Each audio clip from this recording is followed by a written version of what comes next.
The thick manila envelope sat on my kitchen table like a sleeping snake.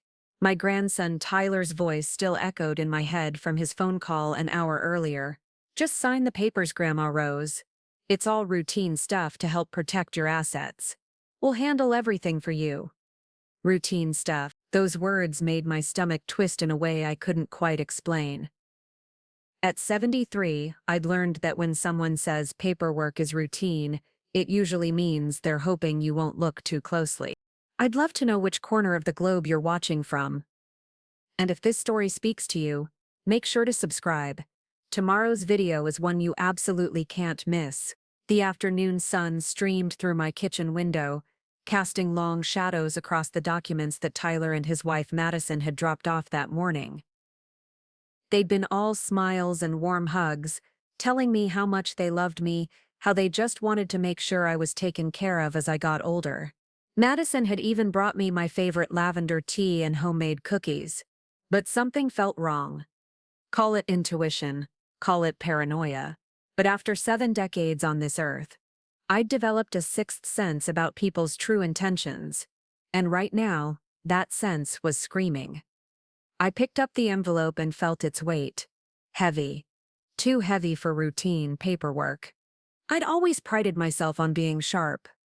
While my neighbors complained about forgetting names or misplacing keys, I still balanced my checkbook to the penny, read every medical bill line by line, and never signed anything without understanding exactly what it meant. My late husband Frank used to joke that I could spot a scam from 3 counties away. But Tyler and Madison had been working on me for months, slowly and carefully. It started small, offering to help with my grocery shopping, insisting on driving me to doctor's appointments, taking over my yard work. At first I was grateful. They were busy with their real estate business and their 2 young children, but they still made time for their old grandmother. "You shouldn't be climbing ladders to clean gutters at your age, Grandma Rose," Tyler would say, his blue eyes full of concern. "What if you fell? We'd never forgive ourselves." Madison was even more persuasive. She had this way of making everything sound like it was my idea. "You know, Rose, Tyler and I were talking, and we think you're so smart to be thinking ahead about estate planning. Most people your age just avoid the hard conversations, but you're being responsible. Estate planning." The phrase has been coming up more and more in our conversations over the past few months. Madison would casually mention how complicated things could get if something happened to me unexpectedly. How the government could take huge chunks of my savings in taxes, how my house might have to go through probate court for years, costing thousands in legal fees. "But there are ways around all that," she'd say, leaning forward like she was sharing a precious secret. "Simple legal tools that protect everything you've worked for." Tyler knows all about this stuff from his real estate business. The thing was, I didn't really need protection. I had a modest but comfortable retirement savings, a house that was paid off, and a simple will that left everything to Tyler. My only living family since Frank passed 5 years ago. My financial advisor, Helen Morrison, had always told me my affairs were in excellent order, but Tyler and Madison painted a different picture.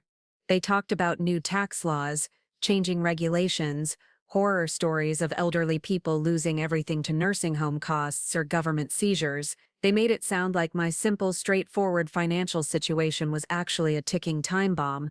"The thing is, Grandma," Tyler had explained during Sunday dinner 3 weeks ago, "you can't wait until you need help to set up these protections. By then, it's too late. You have to do it while you're still completely competent and healthy." Madison nodded enthusiastically. "It's like insurance, Rose. You don't wait until your house is on fire to buy fire insurance." They'd worn me down with their concern, their expertise, their seemingly selfless devotion to my welfare. When Tyler called this morning to say they'd finally gotten all the paperwork together, I'd actually felt relieved. Finally, I could stop worrying about all these complicated financial dangers they'd been warning me about. But now, sitting alone in my kitchen with that heavy envelope, the relief was gone. In its place was something cold and sharp in my chest, the same feeling I'd gotten 40 years ago when a smooth-talking salesman tried to convince me to refinance my mortgage at what seemed like a great rate. I'd read that contract carefully, despite the salesman's assurances that it was standard paperwork. Hidden in the fine print was a clause that would have tripled my interest rate after the first year. Frank and I walked away from that deal, and the salesman never called again. The memory made me pause. Tyler wasn't a stranger or a salesman. He was my grandson, the little boy I'd helped raise after his parents died in a car accident. When he was 12, I'd taken him in without hesitation, loved him like my own son, put him through college with money from Frank's life insurance. But people change, and Tyler had changed, especially since he married Madison 3 years ago. Madison was beautiful, charming, and ambitious. She'd transformed Tyler from a quiet, somewhat aimless young man into a sharp-dressed real estate entrepreneur. Their business was thriving. They'd bought a huge house in the fancy part of town, and Madison drove a brand-new BMW that probably cost more than I'd made in 2 years during my working days. Success had been good to them, but it had also made them different, hungrier. They talked constantly about their next investment opportunity, their next big deal, their plans to expand the business. Money and status seemed to consume their conversation. And lately, those conversations had increasingly involved me and my underutilized assets. "You're sitting on a gold mine, Grandma Rose," Madison had said just last week, gesturing around my modest 3-bedroom house. "This property has tripled in value since you bought it.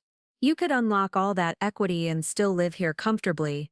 Unlock equity was another phrase that had been coming up a lot. Along with leverage your assets, optimize your portfolio, and maximize your legacy. They spoke in the language of financial planners and investment advisors, using terms that sounded sophisticated and caring, but somehow made me feel small and foolish. The worst part was how they made me feel guilty for questioning them.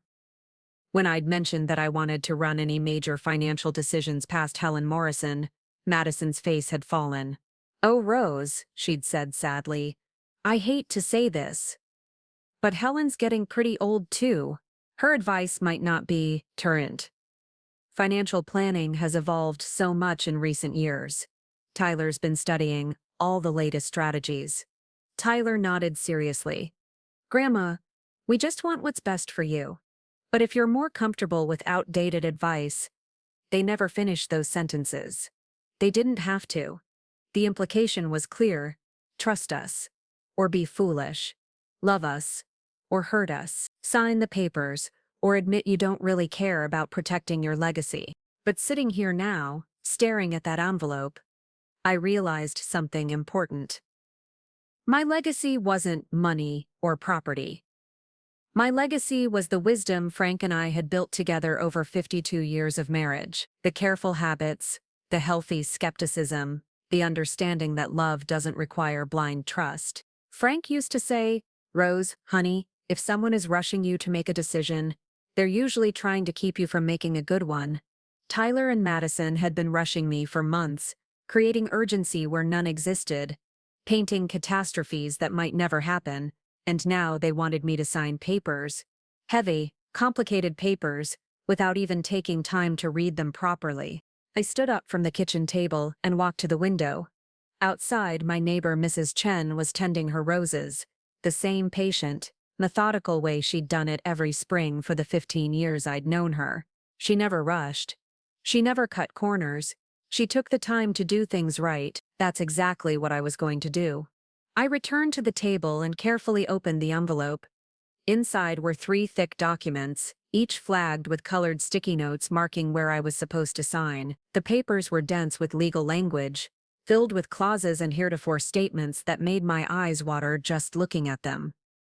But I was going to read every single word. The first document was titled, "Irrevocable Trust Agreement." The word irrevocable made me pause. I knew what that meant. Once signed, it couldn't be changed or undone. That didn't sound very routine to me. The second document was even more concerning. Power of attorney, financial and legal affairs. This would give someone else the right to make financial decisions on my behalf. The third document was labeled Healthcare Directive and Living Will, but as I flipped through it, I could see it was much more extensive than the simple healthcare directive I'd filled out with Helen years ago. My hands were trembling slightly as I set the papers down. These weren't routine asset protection documents. These were papers that would transfer control of my entire life to someone else. And according to the signature lines, that someone else was Madison. Not Tyler. Madison. I felt my breath catch in my throat. Tyler was my blood relative, my grandson, the beneficiary of my will. But these papers would put Madison, who wasn't related to me at all, in charge of my money, my property, my healthcare decisions, everything. The kitchen suddenly felt too small, too warm. I walked to the back door and stepped onto my small patio, breathing in the cool evening air. The scent of Mrs. Chen's roses drifted over the fence, sweet and calming. But my mind was racing. Why would Tyler want Madison to have power of attorney instead of him? Why hadn't they explained what these documents actually were? Why the rush to get them signed today? And most importantly, why had they been so careful to make sure I didn't read them first? I thought about all those conversations over the past months. How they'd gradually made me feel incompetent and vulnerable. How they'd isolated me from my longtime financial advisor. How they'd created fear and urgency around problems that might not even exist. This wasn't protection. This was manipulation. And I'd almost fallen for it. My phone buzzed with a text message. It was from Tyler. "Hey Grandma, just checking. Were you able to get those papers signed today? Madison can pick them up tonight if you're ready. A lot of love and effort went into bringing this story to life. If you're enjoying it, we'd be so grateful if you'd subscribe to our channel." Now, back to where we left off. Tonight. Of course they wanted them tonight. Before I had time to think, to ask questions, to show them to anyone else, I stared at the message for a long moment, then typed back. "Still reading through everything. We'll call you tomorrow." The response came back almost immediately. "Grandma, you don't need to worry about reading all that legal stuff. Our lawyer already reviewed everything. It's just formalities. Just formalities.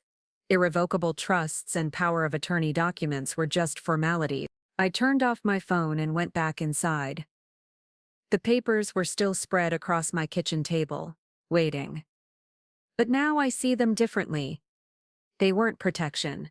They were a trap, a carefully constructed, legally binding trap that would strip away my independence and hand control of my life to someone who'd been systematically undermining my confidence for months. The question was, what was I going to do about it? I picked up the power of attorney document and began reading from the beginning, word by word. If Tyler and Madison wanted to play games with legal documents, they'd picked the wrong grandmother. It was time to show them what 73 years of experience really looked like. The clock on my kitchen wall read 9:47 p.m. when I finally finished reading the first document. My eyes burned from squinting at the tiny legal text, and I'd filled 3 pages with notes in my careful handwriting. What I'd discovered made my stomach churn. The irrevocable trust wasn't designed to protect my assets from taxes or nursing home costs. It was structured to transfer ownership of everything I owned, my house, my savings, my investments, to Madison immediately upon signing. I would become what the document called a lifetime beneficiary, which sounded nice until I read the fine print defining what that actually meant. I could live in my house as long as Madison deemed it appropriate for my care needs. I could access my money only with Madison's written approval. If Madison decided I needed to move to assisted living, she could sell my house and use the proceeds however she saw fit for my benefit. The kicker was buried on page 18.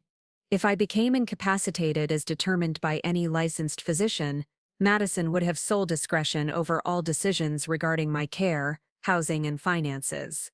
There was no requirement for a second opinion, no appeal process, no oversight. I set the document down and rubbed my temples. This wasn't estate planning. This was a complete takeover disguised as protection.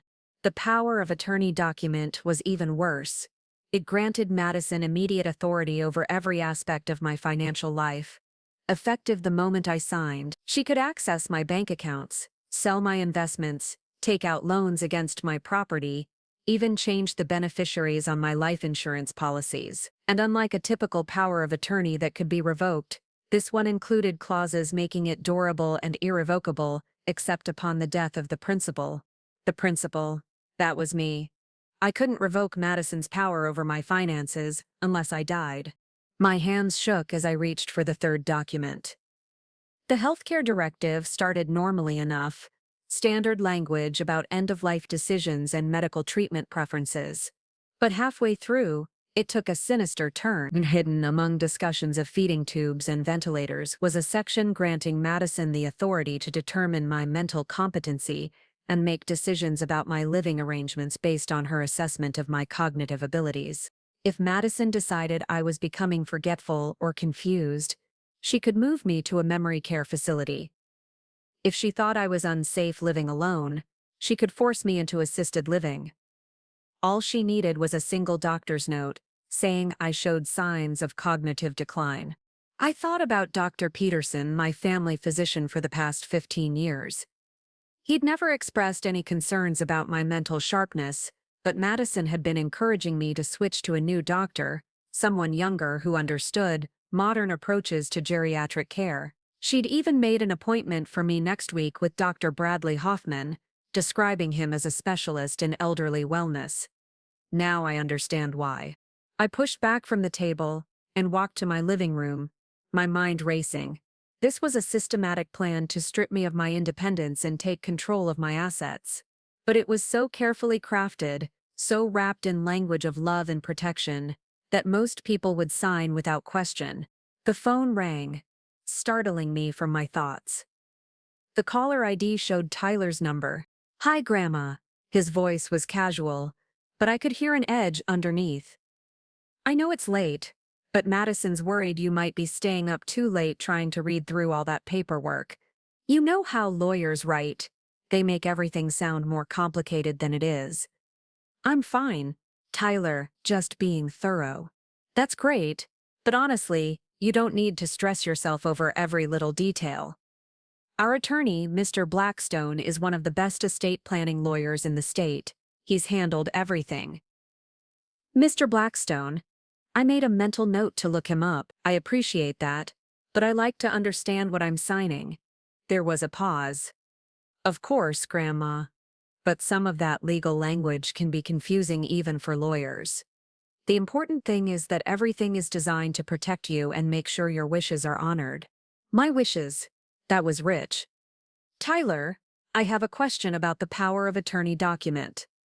Another pause, longer this time. "What about it?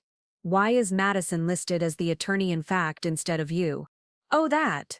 His voice became carefully neutral. "Well, Madison has more experience with financial paperwork because of our business. And honestly, as a man, I might not be as good at handling the day-to-day care decisions if something happened to your health. Madison has that nurturing instinct. You know?" The explanation sounded rehearsed, like he'd been preparing for this question. "I see. And the irrevocable trust. Can you explain why that's necessary instead of just updating my will?" "Grandma," Tyler's voice took on a patient, slightly condescending tone I'd never heard from him before. "I know this seems overwhelming, but trust me, this is exactly what people in your situation need. We've researched this extensively. The trust protects your assets from estate taxes and ensures everything is handled properly if you ever need long-term care. But Tyler, the trust makes Madison the owner of my property immediately. That's not the same as protecting assets for inheritance." Silence stretched between us. When Tyler spoke again, his voice was tighter. "Grandma, are you having second thoughts about this? Because Madison and I have spent weeks working with Mr. Blackstone to set this up. We've paid thousands in legal fees to make sure everything's perfect for you." There it was. The guilt trip. The implication that questioning their plan meant I was ungrateful for their efforts and expense. "I'm not having second thoughts, Tyler. I'm just making sure I understand everything before I sign." "Okay. But, well, the thing is, we need to get this filed with the court by Friday to meet some tax deadline requirements. So we really need those signatures by tomorrow night at the latest." Another lie. I'd been married to an accountant for 52 years. There was no tax deadline in September that would require emergency filing of trust documents. I'll do my best, Tyler. Great. Madison will stop by tomorrow evening to pick them up. She'll be so relieved. After I hung up, I sat in my recliner staring at the ceiling. The pressure was increasing. They were creating artificial deadlines, making me feel guilty for being cautious and dismissing my legitimate questions as confusion or overthinking. But I wasn't confused. I was probably seeing more clearly than I had in months. I walked to my bedroom and opened the bottom drawer of my dresser, where I kept important papers. Buried under old photo albums was a business card that was nearly 5 years old. Helen Morrison, CFP. My financial advisor.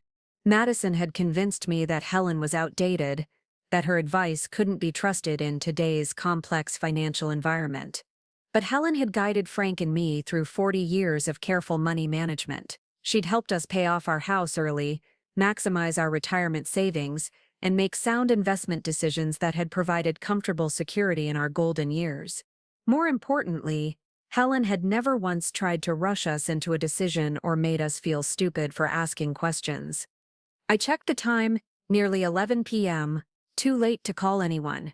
But first thing in the morning, I was going to have a conversation with Helen Morrison. I also needed to research Mr. Blackstone, the attorney who had supposedly prepared these documents. Something about Tyler's description of him didn't ring true. Before going to bed, I did something I hadn't done in years. I hid the documents. Not just put them away, but actually hid them in a place where Tyler and Madison couldn't find them if they came looking. I slipped them into a plastic bag and tucked them behind the old photo albums in my dresser drawer. Call it paranoia, but given what I'd discovered in those papers, I wasn't taking any chances. I barely slept that night. Every time I closed my eyes, I saw Madison smile as she handed me those cookies, heard Tyler's voice telling me how much they loved me, and remembered all the little ways they'd been isolating me from my support systems over the past few months. The next morning, I was dressed and ready by 7 a.m. I called Helen's office as soon as they opened. "Rose," Helen's warm voice filled me with relief. "It's so good to hear from you. How have you been?" "Helen, I need your help. I have some legal documents I'd like you to review, and I'm hoping we can meet today." "Of course. Is everything all right? You sound worried." "I'm not sure yet. That's why I need to see you." We arranged to meet at 10 a.m. I spent the intervening time doing something else I hadn't done in months. I called my friend Dorothy Klein from my old book club. Dorothy and I had been close before Tyler and Madison started monopolizing my time with their constant offers to help and their subtle suggestions that I shouldn't be driving so much or going out alone. "Rose, what a wonderful surprise," Dorothy said. "I was just thinking about you yesterday. We missed you at the book club again this month." I realized with a shock that I'd missed the last 4 book club meetings. Somehow, Madison had always scheduled something else for those days. Doctor's appointments, shopping trips, family dinners that ran late. "Dorothy, I have a question. Do you know anything about an attorney named Blackstone? Supposedly one of the best estate planning lawyers in the state." "Blackstone? You know, my daughter Janet is a paralegal at Morrison & Associates. She knows most of the lawyers in town. Let me call her and ask." 20 minutes later, Dorothy called back. "Rose, Janet's never heard of any estate planning attorney named Blackstone in this area. She checked with her colleagues too. Are you sure about the name?" My stomach dropped. I'm sure that's what Tyler told me. "Honey, is everything okay? You sound upset." I found myself telling Dorothy everything. The months of pressure, the complicated documents, the inconsistencies in Tyler and Madison's explanations. As I talked, Dorothy's responses grew increasingly concerned. "Rose, this sounds like exactly what happened to my cousin Margaret in Phoenix last year. Her nephew convinced her to sign papers that gave his wife control over everything. By the time Margaret realized what had happened, they'd sold her house and moved her into a nursing home against her will. What did she do? She fought it. But it took 2 years and cost her most of her savings and legal fees. And she never got her house back. After hanging up with Dorothy, I sat in my kitchen feeling sick. This wasn't just my imagination or an overreaction to complicated paperwork. This was a real threat, and other families had fallen victim to similar schemes. I gathered the hidden documents and drove to Helen Morrison's office, my hands gripping the steering wheel tightly. For the first time in months, I was taking action instead of simply reacting to Tyler and Madison's pressure. Helen's office was exactly as I remembered: calm, professional, filled with the kind of understated success that comes from decades of helping people make smart financial decisions. Helen herself looked exactly the same too, sharp-eyed and alert, despite being only a few years younger than me. "Rose, you look wonderful," she said, hugging me warmly. "But I can see you're troubled. Tell me what's going on." I spread the documents across her conference table and explained everything: the months of pressure, the artificial urgency, the inconsistencies, even my failed attempt to find Mr. Blackstone. Helen put on her reading glasses and began examining the papers carefully. Her expression grew increasingly grim as she read. "Rose," she said finally, "these documents would strip you of virtually all legal and financial rights. This isn't estate planning, this is asset theft with legal documentation." That's what I was afraid of. The timing is particularly suspicious. Why now? What's changed in Tyler and Madison's situation that would make them need immediate access to your assets? I thought about their expensive lifestyle, their big house, Madison's new BMW. I don't know, but they've been talking a lot about expanding their real estate business. Madison mentioned they were looking at some big investment opportunity. Helen nodded grimly. "Rose, I hate to say this, but I think they're in financial trouble. These documents would allow them to use your house as collateral for business loans, drain your savings to cover their debts, or sell your property to fund their investments, and once you sign, you'd have no legal recourse to stop them." The room felt like it was spinning. So what do I do? First, you don't sign anything. Second, we need to document everything: the pressure tactics, the false information about deadlines, the mysterious attorney who doesn't exist. And third, we need to make sure your current legal documents are properly protected. Helen pulled out a file folder. "I have copies of your current will and the legitimate power of attorney you executed years ago, naming Tyler as your agent only in case of incapacity. These documents are perfectly adequate for your situation. There's no legal or financial reason you'd need to replace them."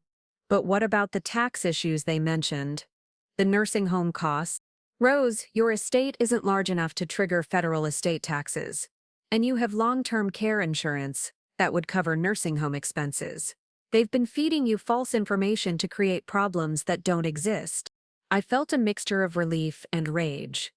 Relief that my financial situation was actually fine, and rage that Tyler and Madison had been lying to me for months. "Helen, there's something else. They want Madison to have power of attorney instead of Tyler, and they've been pushing me to switch to a new doctor." Helen's eyes sharpened. "That's even more concerning. It sounds like they're positioning Madison to have you declared incompetent, so she can take control of your assets while you're still alive." The pieces were falling into place, and the picture they formed was terrifying. This wasn't just about inheritance. This was about taking everything while I was still alive to watch it happen. "What's my next move?" I asked. Helen smiled, but it wasn't a pleasant expression. "Your next move, Rose, is to let them think you're going along with their plan while we prepare our own strategy. They want to play games with legal documents? Let's show them what real legal expertise looks like." For the first time in months, I felt like I had an ally, someone who saw through Tyler and Madison's manipulation and had the knowledge to fight back. But I also knew that the hardest part was still ahead, because eventually I was going to have to confront the people I'd loved and trusted and tell them I knew exactly what they were trying to do to me. Helen Morrison had been right about one thing. Tyler and Madison were getting desperate.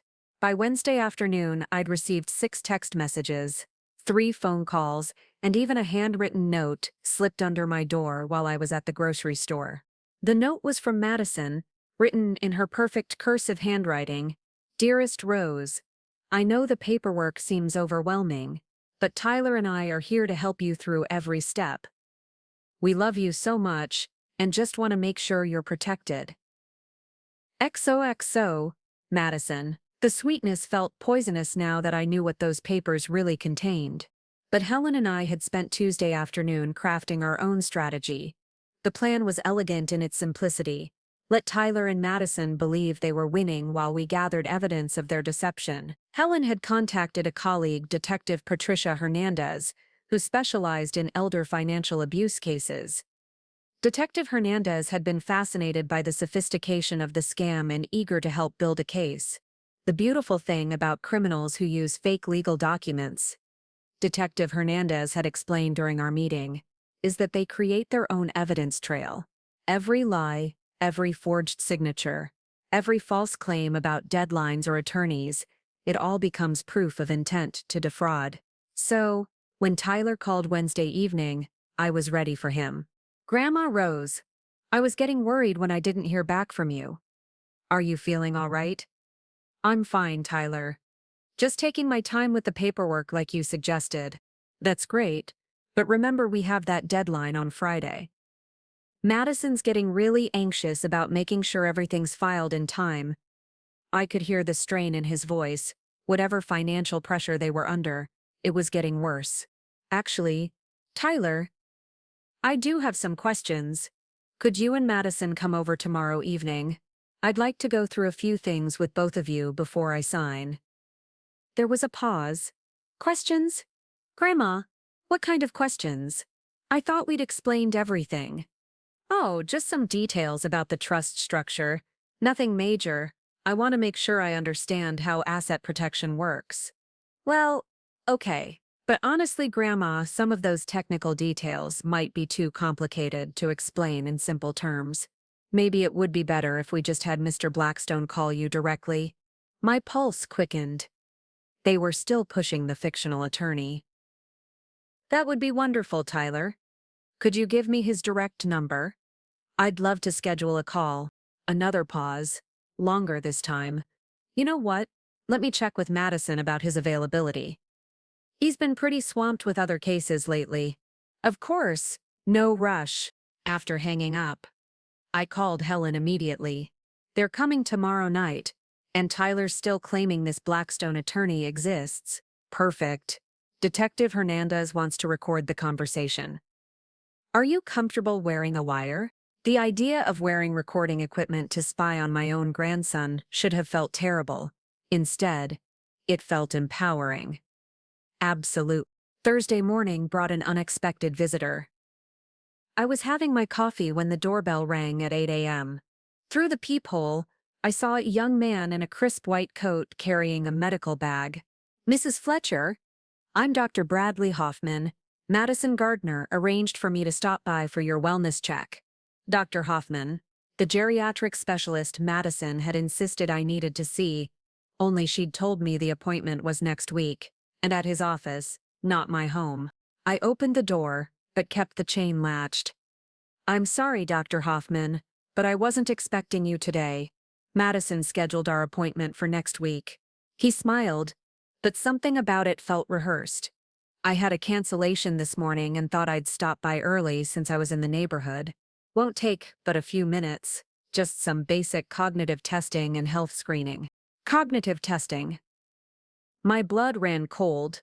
This was exactly what Helen had warned me about. They were trying to establish documentation of mental decline before I had a chance to resist their paperwork. That's very thoughtful, but I'm not feeling well today. Could we reschedule for next week as originally planned? Dr. Hoffman's smile faltered slightly. Mrs. Fletcher, I really think it would be beneficial to establish a baseline now. Your family is concerned about some memory issues they've noticed. Memory issues. Madison had been planting that seed for months, commenting when I forgot small details, expressing concern when I took a moment to remember someone's name, suggesting that I seemed a little confused about things. Dr. Hoffman, I appreciate your concern, but I'm not comfortable with an unscheduled home visit. Please have your office call to reschedule. I closed the door and immediately called Helen. They just tried to send a doctor to my house for surprise cognitive testing. That confirms it, Helen said grimly. They're accelerating their timeline. We need to move tonight's meeting up if possible. But when I called Tyler to suggest meeting earlier, Madison answered his phone. Rose, how are you feeling, sweetie? Tyler told me you had some questions about the paperwork. I'm fine, Madison. I was actually calling to see if we could meet a bit earlier tonight. Oh, that's perfect. Actually, Tyler got called away on an emergency property showing, so it'll just be you and me. I think that might be even better. Girl talk, you know. My stomach tightened. Madison wanted to meet alone without Tyler as a witness. Actually, I'd prefer to wait until Tyler can join us. Some of my questions are specifically for him. Rose, honey, Tyler doesn't really understand the technical details anyway. He leaves all the financial planning to me. Besides, I brought you something special. Remember those lavender cookies you loved? I made a fresh batch. The same cookies she'd brought when she first delivered the fraudulent documents. I wondered if she'd drugged them the first time, trying to make me more compliant and confused. That's sweet, Madison. But I think I'll wait for Tyler. Rose. Madison's voice lost its syrupy sweetness. I really think we need to get this handled tonight. There are some complications with the deadline that Tyler didn't want to worry you about. What kind of complications? Well, it's a bit complicated, but there's been a change in the tax regulations that moved the filing deadline up. If we don't get these documents signed and submitted by tomorrow morning, you could lose significant tax advantages. We're talking about potentially tens of thousands of dollars. Another lie. I was becoming almost impressed by their creativity. Madison, I'm really not comfortable signing anything without Tyler present and without having more time to review everything. There was a long silence. When Madison spoke again, her voice was colder than I'd ever heard it. Rose, I have to ask, has someone been giving you advice about this? Because I'm getting the feeling that you don't trust us, and that's really hurtful after everything we've done for you.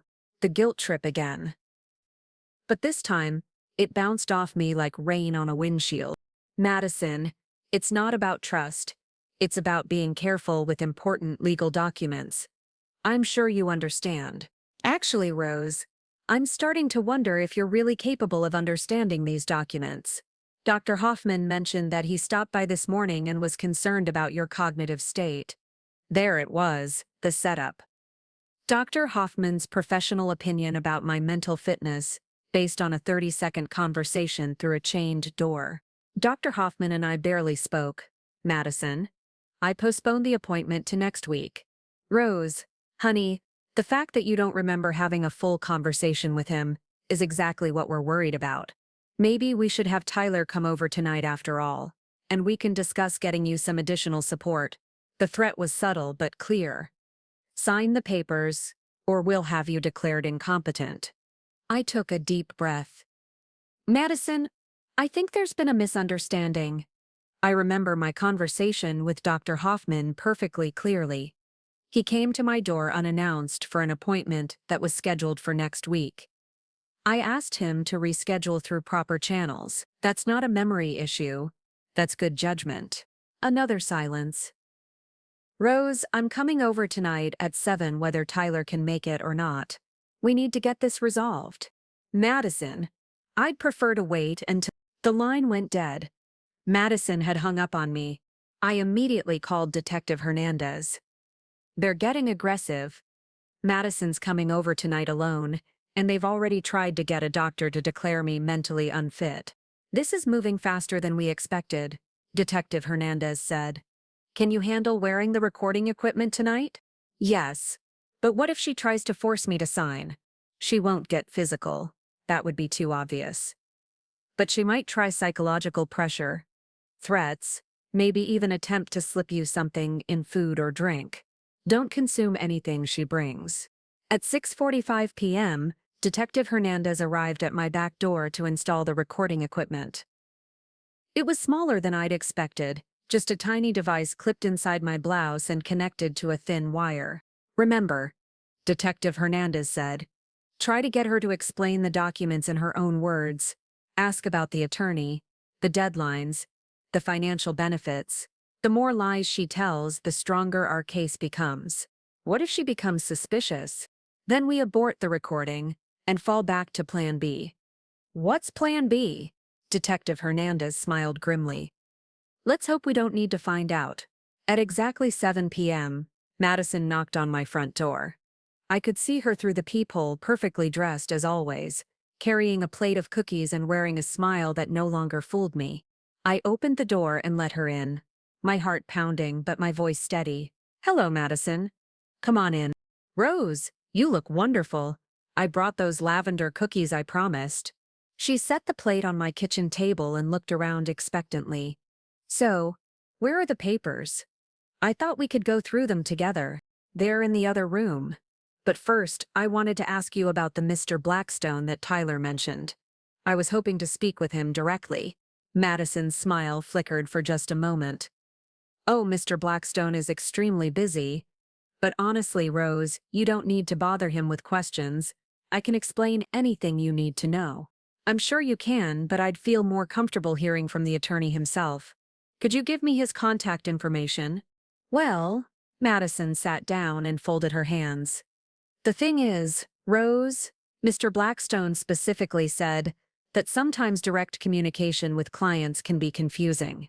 He prefers to work through intermediaries who can explain things in simpler terms. I felt the recording device warm against my skin. Madison was digging herself deeper with every word. I see. And these deadlines, Tyler mentioned, can you explain exactly what happens if we miss them? Madison leaned forward, her voice taking on that fake concern tone. I'd grown to hate. Rose, if we don't file these documents by tomorrow, you'll lose the opportunity to protect your assets from estate taxes. When you pass away, the government could take up to 60% of everything you own. Another complete fabrication. My estate wasn't even close to the federal tax threshold. 60%? That seems like a lot. It is. That's why these documents are so important. The trust structure allows us to shield your assets completely. You won't lose a penny to taxes. And the power of attorney document. Can you explain why that's necessary? Madison's eyes lit up. This was clearly the part she'd rehearsed most. Oh, Rose, that's actually the most important protection of all. If something happens to your health, even temporarily, this ensures that someone you trust can handle your finances immediately. No delays, no court proceedings, no frozen accounts. Why you instead of Tyler? Well, Tyler's so busy with work, and frankly, men aren't always good at handling the day-to-day details of caregiving. I have more experience with financial management, and as a woman, I understand what you might need better than Tyler would. I nodded as if this made perfect sense. And this Dr. Hoffman you arranged for me to see, is he part of the legal process? Madison hesitated. Dr. Hoffman is just there to establish that you're mentally competent to make these decisions. It protects you from anyone who might try to challenge the documents later. But he came to my house unannounced this morning. That seemed unusual. Oh, Rose. Madison's voice became gentle, patronizing. I think you might be a little confused about that. Dr. Hoffman said, you had a lovely long conversation with him, and that you seemed a bit scattered. He's concerned that waiting too long might not be in your best interest. The lies were getting bigger and more brazen.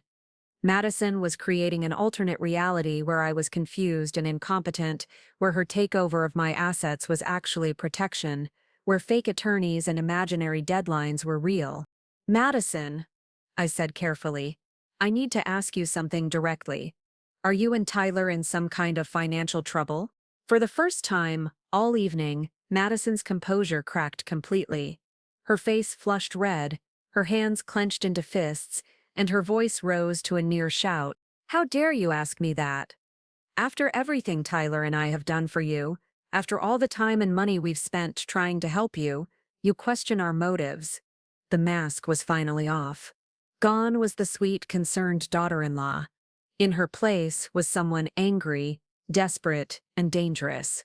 Rose, you're going to sign those papers tonight, or I'm calling Dr. Hoffman and Tyler, and we're going to have a very serious conversation about your mental state and your ability to live independently. The threat hung in the air between us. Madison wasn't asking anymore. She was demanding. and that was exactly what Detective Hernandez needed to hear. Madison's threat hung in the air like a loaded gun. But instead of the fear she expected to see in my eyes, she found something that made her take a step back. I wasn't the helpless old woman she thought she'd been grooming for months. Madison, I said, quietly, I think you should leave now. Her face twisted with fury. I'm not going anywhere until you sign those papers. Do you have any idea what you're throwing away? The protection we're offering you? Protection from what? Exactly. From yourself, she screamed, completely losing control. You're a confused old woman who can't even remember conversations with doctors. You need someone to manage your affairs before you lose everything to scams or poor decisions. The irony was breathtaking. The only scammer in my house was standing 3 feet away from me, red-faced and shaking with rage. Madison, you need to calm down. Don't tell me to calm down. Do you know what Tyler and I have sacrificed for you? The time, the energy, the money we've spent on legal fees for your benefit. And this is how you repay us? I stood up slowly, maintaining eye contact. What legal fees, Madison? Mr. Blackstone doesn't exist. The color drained from her face instantly. For a moment, she looked like a deer caught in headlights. Then something shifted in her expression. A calculation, a decision. You've been checking up on us, she said softly. Someone's been poisoning your mind against your own family. No one poisoned anything. I simply did what I always do. I read the fine print. Madison laughed. But it was a bitter, hollow sound. The fine print? You think you're so smart, don't you? You have no idea what you're dealing with. She pulled out her phone and started dialing. Tyler? It's worse than we thought. She knows about Blackstone. No, I don't think she's going to sign willingly. We need to move to Plan B. Detective Hernandez had mentioned a Plan B too, but something told me Madison's version would be very different. Madison hung up and looked at me with a cold calculation. Tyler's on his way over, and he's bringing Dr. Hoffman with him. My blood chilled. For what? For an emergency mental health evaluation. Dr. Hoffman is going to determine that you're a danger to yourself and others. In the state of California, that's grounds for immediate psychiatric hold and emergency guardianship proceedings. The pieces clicked into place with horrible clarity. They'd researched the legal system thoroughly. If Dr. Hoffman declared me mentally incompetent and dangerous, they could have me committed involuntarily while they rushed through guardianship papers that would give them legal control of my assets. Madison, you can't be serious. I'm dead serious, Rose. We tried to do this the easy way, with your cooperation, but you've forced us to take more drastic measures. She walked to my kitchen counter and picked up one of the lavender cookies she'd brought. You know, these really are delicious. I added a special ingredient tonight, just a little something to help you relax during the evaluation. My stomach lurched. She drugged the cookies. If I'd eaten one, I would have been incoherent and disoriented when Tyler and Dr. Hoffman arrived. Perfect evidence for a mental incompetency declaration. You're insane, I whispered. I'm practical, Madison snapped. Tyler's inheritance from you is our financial future. We've invested everything we have in our business expansion, and we need capital now. Your assets sitting in conservative investments aren't helping anyone, so you decided to steal them.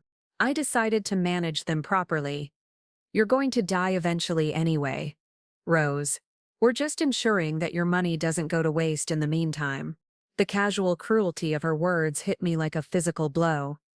To Madison, I wasn't a person. I was an inconvenient obstacle standing between her and my bank accounts. What about Tyler? Does he know what you're really doing?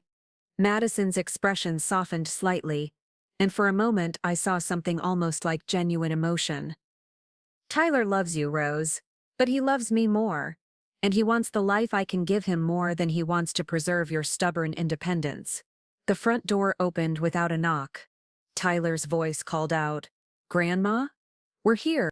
My heart sank as I heard multiple sets of footsteps. Tyler hadn't come alone. Tyler entered the kitchen first, followed by Dr. Hoffman and another man. I didn't recognize, tall, well-dressed, carrying a briefcase. Grandma Rose, Tyler said, his voice strained. Madison told me you're having some difficulties with the paperwork. We brought Dr. Hoffman to help assess the situation. I looked at my grandson, really looked at him, the boy I'd raised, the young man I'd put through college, the person I'd trusted with my unconditional love. His eyes wouldn't meet mine. Tyler, do you know what Madison's been planning? I know that you're family, and we want to take care of you. His voice sounded rehearsed, hollow. Dr. Hoffman stepped forward with a practiced smile. Mrs. Fletcher, I'm concerned about your mental state, based on our conversation this morning. Madison has also reported some troubling behavioral changes. What behavioral changes? Paranoia, confusion, hostility toward family members who are trying to help you, Dr. Hoffman recited like he was reading from a script. I'd like to conduct a brief evaluation to determine if you need immediate psychiatric intervention. The man with the briefcase opened it and pulled out legal documents. I'm Attorney James Morrison, with the County Emergency Guardianship Office. Based on Dr. Hoffman's preliminary assessment, I'm prepared to file emergency papers if necessary. My mind raced. They'd brought their own attorney, their compliant doctor, and enough legal paperwork to have me declared incompetent and committed tonight. It was a coordinated attack designed to overwhelm and intimidate me into submission. But they'd made one crucial mistake. They assumed I was alone and defenseless. Before we begin any evaluation, I said calmly, I'd like to call my attorney. Madison's eyes flashed with panic. Rose, that's not necessary, this is just a family discussion. If it's just a family discussion, then I can certainly include my legal counsel. Mrs. Fletcher, Dr. Hoffman interjected, requesting legal representation when family members are expressing concern about your welfare is actually a symptom of paranoid thinking. The gaslighting was professional grade. Everything I did to protect myself would be twisted into evidence of mental illness. Nevertheless, I'm calling my attorney. I reached for my phone, but Tyler moved quickly to intercept me. Grandma, please, just listen to what Dr. Hoffman has to say. If you're really mentally competent, then the evaluation will prove it. And if Dr. Hoffman determines I'm not competent, the room fell silent. Finally, Attorney Morrison spoke up. Then we'd file for emergency guardianship to ensure your safety and the protection of your assets. Who would be the guardian? Madison smiled for the first time since Tyler arrived.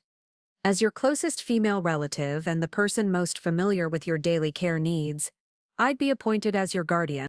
There it was, the endgame. Madison, as my legal guardian with complete control over my person and property. Tyler would inherit eventually, but Madison would manage everything in the meantime. I see. And this evaluation Dr. Hoffman wants to conduct, what would it involve? Dr. Hoffman opened his medical bag. Just some basic cognitive tests, a few questions about your mental state, and a mild sedative to help you relax during the process. A sedative. They really were planning to drug me into compliance. Dr. Hoffman, are you aware that attempting to medicate someone without their informed consent is assault? His confident expression faltered slightly. Mrs. Fletcher, your family has requested this evaluation for your own safety. My family doesn't have the legal authority to consent to medical treatment on my behalf. I do. Actually, Attorney Morrison interrupted. If Dr. Hoffman determines that you lack capacity to make informed medical decisions, your next of kin can authorize emergency treatment. The trap was elegant and terrifying. Dr. Hoffman would declare me incompetent. Tyler would authorize the sedative, and I'd be defenseless while they rushed through guardianship papers. But I had one card left to play. Before we proceed with any evaluation, I said, reaching into my pocket, I think you should know that this conversation has been recorded. I pulled out a small digital recorder that Detective Hernandez had given me as backup to the wire. It wasn't actually recorded, the real evidence was the wire hidden in my blouse, but they didn't know that. The effect was immediate and dramatic. Madison went white as a sheet. Tyler staggered backward like he'd been punched. Dr. Hoffman snapped his medical bag shut. Attorney Morrison started stuffing papers back into his briefcase. Madison, I said, conversationally, would you like to explain to Dr. Hoffman and Mr. Morrison how you drugged those cookies? Or should I play that part of the recording for them? Madison's mouth opened and closed like a fish out of water. Tyler found his voice first. Grandma, what are you talking about? Madison wouldn't. Madison confessed to drugging the cookies less than 10 minutes ago. Tyler, she also explained her plan to have me declared mentally incompetent so she could steal my assets. It's all recorded. Dr. Hoffman was edging toward the door. I think there's been a misunderstanding. Perhaps we should reschedule this evaluation. Dr. Hoffman, I said sharply, how much did Madison pay you to falsify a mental health assessment? His face went ashen. I don't know what you're implying, but I'm not implying anything. I'm stating facts. You attempted to conduct an unscheduled home visit this morning to establish false documentation of cognitive decline. Tonight, you came here with sedatives and pre-written commitment papers. That's not medicine, that's fraud. Attorney Morrison was backing toward the door now too. Mrs. Fletcher, I think there's been a significant misunderstanding about Mr. Morrison. Are you actually an attorney with the county guardianship office? He paused, trapped. I'm a private attorney who handles guardianship cases. So when you represented yourself as being with the county office, that was a lie. Tyler finally spoke up, his voice cracking. Grandma, please. Can we just talk about this as a family? I looked at him with a mixture of sadness and steel. Tyler, family doesn't drug each other. Family doesn't forge legal documents. Family doesn't conspire to steal each other's life savings. Madison finally found her voice, but it came out as a snarl. You stupid old woman. Do you have any idea what you've just done? We were offering you a comfortable life with people who care about you. Now you'll end up alone in some state-run nursing home. Madison, I said quietly, I'd rather die alone and free than live as your prisoner. The room erupted in chaos as Madison screamed at Tyler. Dr. Hoffman fled toward the door, and Attorney Morrison tried to distance himself from the entire situation. But through it all, I felt a strange sense of calm. The recording device against my chest was capturing every word, every confession, every threat. Detective Hernandez and Helen Morrison were listening from the surveillance van parked around the corner. The trap had been sprung, but not the way Madison had planned. As the shouting continued around me, I walked calmly to my front door and opened it wide. I think it's time for all of you to leave, I said. And gentlemen, Dr. Hoffman and Mr. Morrison, I suggest you find new career paths. Your current ones are about to become very complicated. Tyler was the last to leave, pausing in the doorway with tears in his eyes. Grandma, I never wanted it to go this far. But you let it go this far, Tyler. That's the choice you made. He opened his mouth to say something else, then closed it, and walked away. I closed the door behind them and leaned against it. My heart pounding but my mind crystal clear. In less than 5 minutes, Detective Hernandez would be knocking on my back door with handcuffs and arrest warrants. But first, I had a phone call to make. Helen Morrison needed to know that Phase 1 of our plan had been a complete success. 3 minutes after Tyler's car pulled out of my driveway, Detective Hernandez was at my back door with 2 uniformed officers and a woman I didn't recognize. Through the kitchen window, I could see more police cars surrounding the block. Rose, are you all right? Detective Hernandez asked as I let them in. I'm fine. Better than fine, actually. The woman with Detective Hernandez stepped forward. Mrs. Fletcher, I'm Agent Sarah Chen with the FBI's Elder Fraud Task Force. Based on what we heard tonight, this case involves federal wire fraud, conspiracy, and identity theft charges. FBI, this had escalated far beyond what I'd imagined. The fake attorney and doctor crossed state lines to participate in the fraud. Agent Chen explained. Dr. Hoffman drove here from Nevada, where he lost his medical license 2 years ago for insurance fraud. The man claiming to be Attorney Morrison is actually David Kelly, a disbarred lawyer from Arizona who's been running guardianship scams across the western states. Detective Hernandez was setting up recording equipment on my kitchen table. Rose, we need you to walk us through everything that happened tonight. The wire recording is excellent evidence, but we need your testimony to fill in the gaps. For the next 2 hours, I recounted every detail of the evening's events. Agent Chen took notes while Detective Hernandez recorded my statement. They were particularly interested in Madison's confession about drugging the cookies and her detailed explanation of the long-term financial manipulation. Mrs. Fletcher, Agent Chen said, you realize you probably saved yourself from losing everything tonight. If they'd succeeded in having you committed, they could have liquidated your assets within days. The weight of how close I'd come to losing my independence and my life savings hit me suddenly. My hands started shaking, and I had to sit down. The beautiful thing is, Detective Hernandez said gently, they documented their own crimes. Those fake legal papers Madison had you review. Every signature line, every notary seal, every attorney reference, it's all evidence of forgery and fraud. Agent Chen's radio crackled. She listened for a moment, then smiled grimly. Tyler and Madison just pulled into their driveway. Units are moving in now. Through my front window, I could see red and blue lights flashing in the distance. After months of feeling helpless and manipulated, watching my grandson and his wife get arrested felt surreal. What happens now? I asked. Well, Detective Hernandez said, Tyler and Madison will be charged with elder abuse, fraud, conspiracy, and attempted theft. Dr. Hoffman and the fake attorney will face federal charges. And you, Mrs. Fletcher, will need to secure your assets and probably testify in court. Agent Chen added, we'll also be investigating their real estate business. Financial fraud like this rarely happens in isolation. They may have victimized other elderly clients. The phone rang, startling all of us. It was Helen Morrison. Rose, I've been listening to the police scanner. Are you safe? I'm fine, Helen. The FBI is here now. The FBI? Rose, what exactly did we stumble into? I looked at Agent Chen, who nodded that it was okay to share information. Helen, it turns out Tyler and Madison have been running similar scams on other families. This wasn't just about my money, it was a sophisticated criminal operation. After hanging up with Helen, Agent Chen showed me photos on her tablet. Mrs. Fletcher, do you recognize any of these people? The photos showed elderly men and women, all looking confused and vulnerable.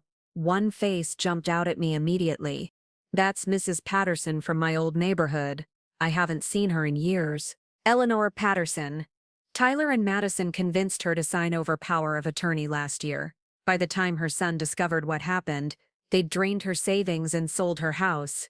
She's now in a state-funded nursing home. My stomach lurched. How many people have they done this to?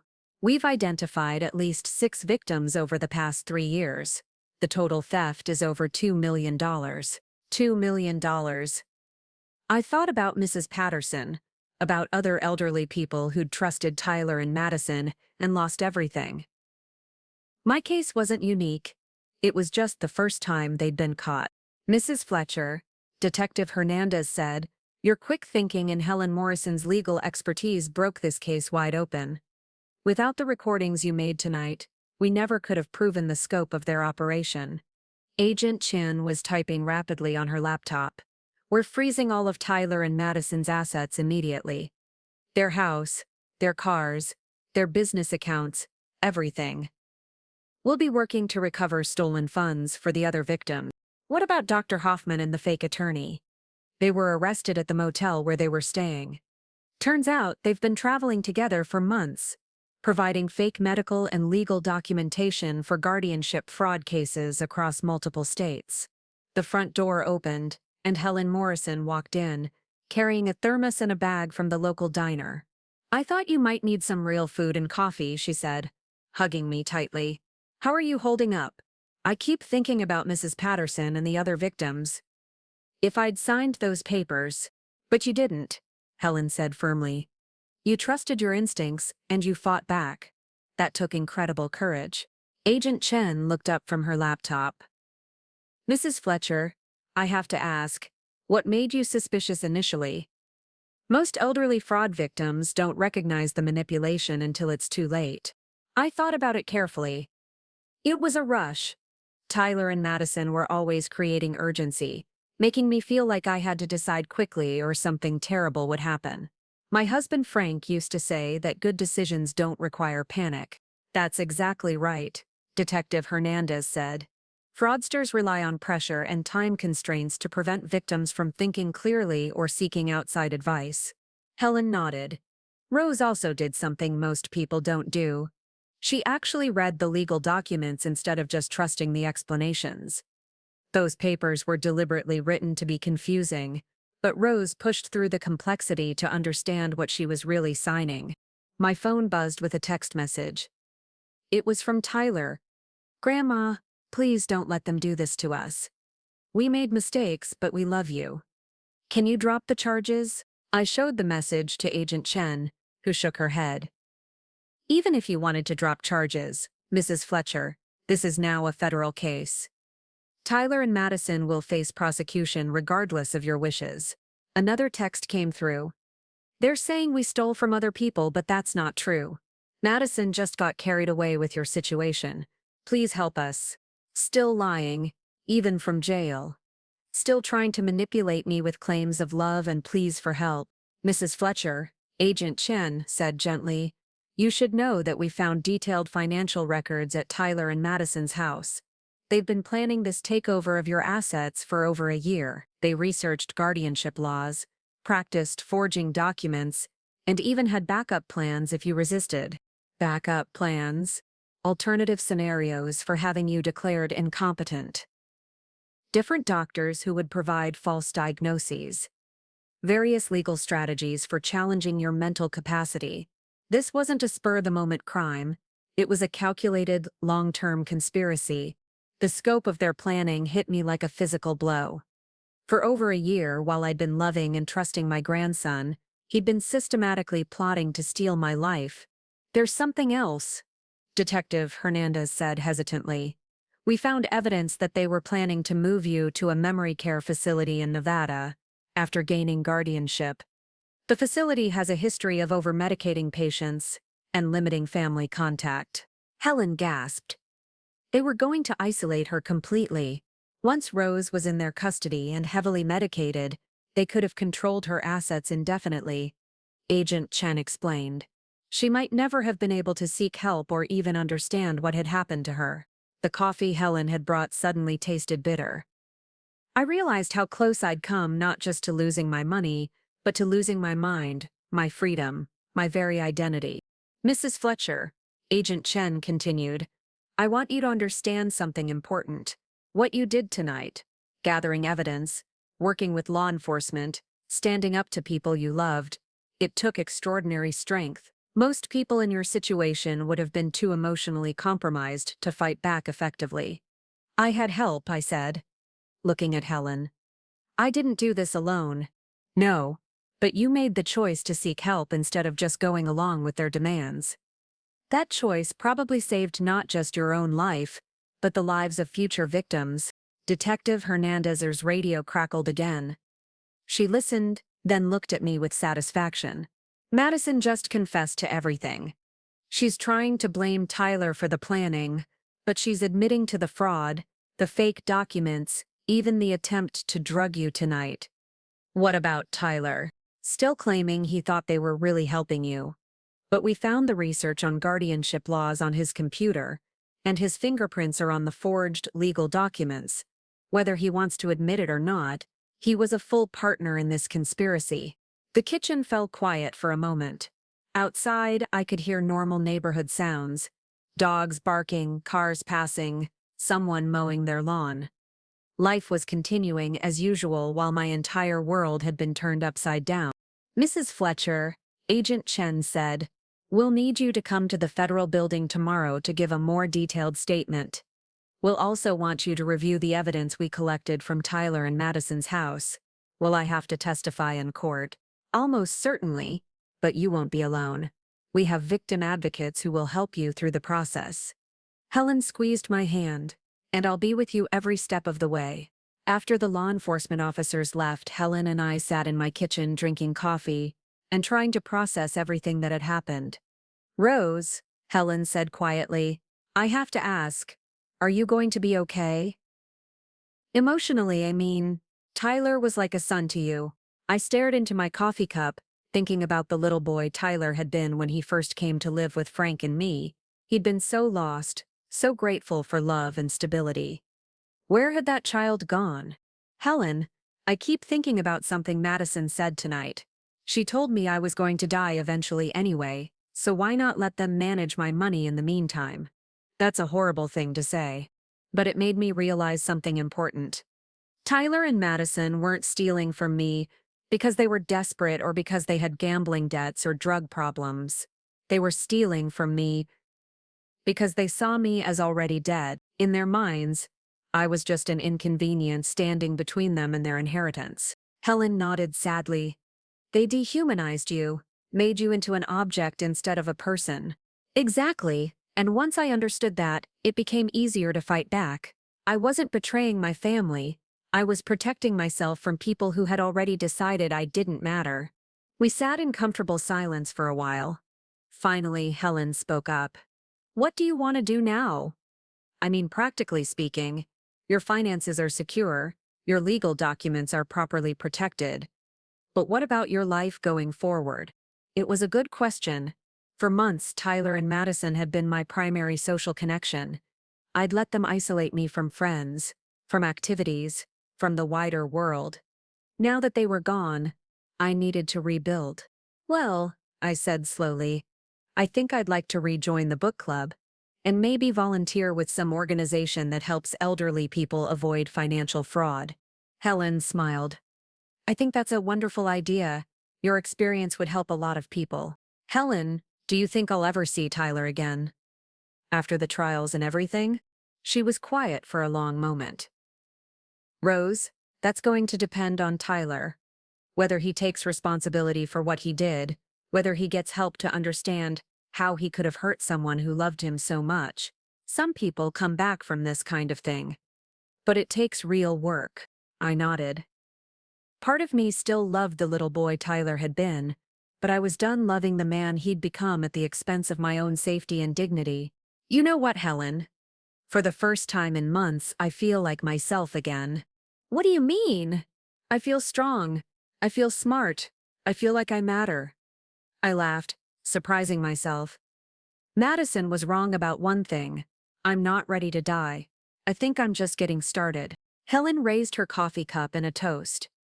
To Rose Fletcher, the woman who read the fine print and saved herself.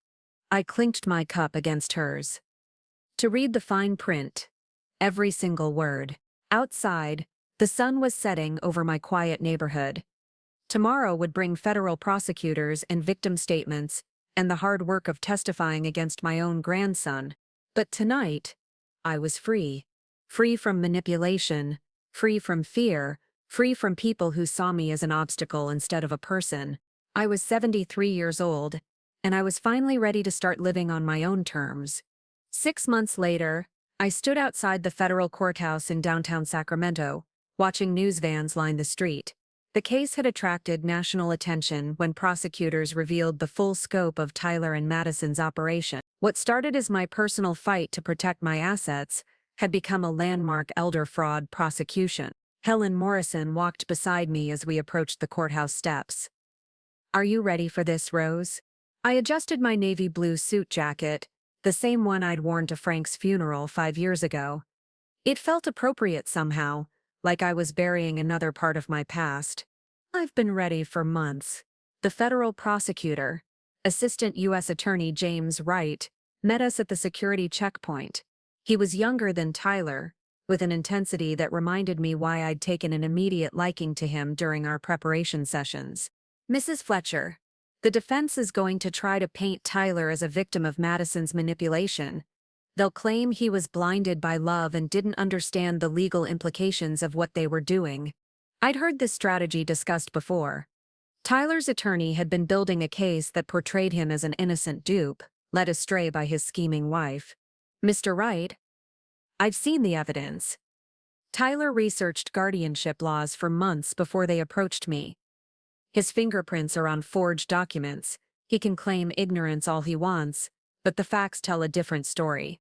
That's exactly what we need you to emphasize on the witness stand. Your testimony is crucial because you can speak to Tyler's behavior over time, the systematic way he isolated you from support systems. As we entered the courtroom, I saw Tyler for the first time since his arrest. He'd lost weight, and his expensive suits had been replaced by a standard defendant's attire. When our eyes met across the room, he looked away immediately. Madison sat beside her own attorney, perfectly composed as always. Even facing federal fraud charges, she'd managed to maintain her polished appearance. She watched me enter with cold calculation, like she was still looking for an angle to exploit.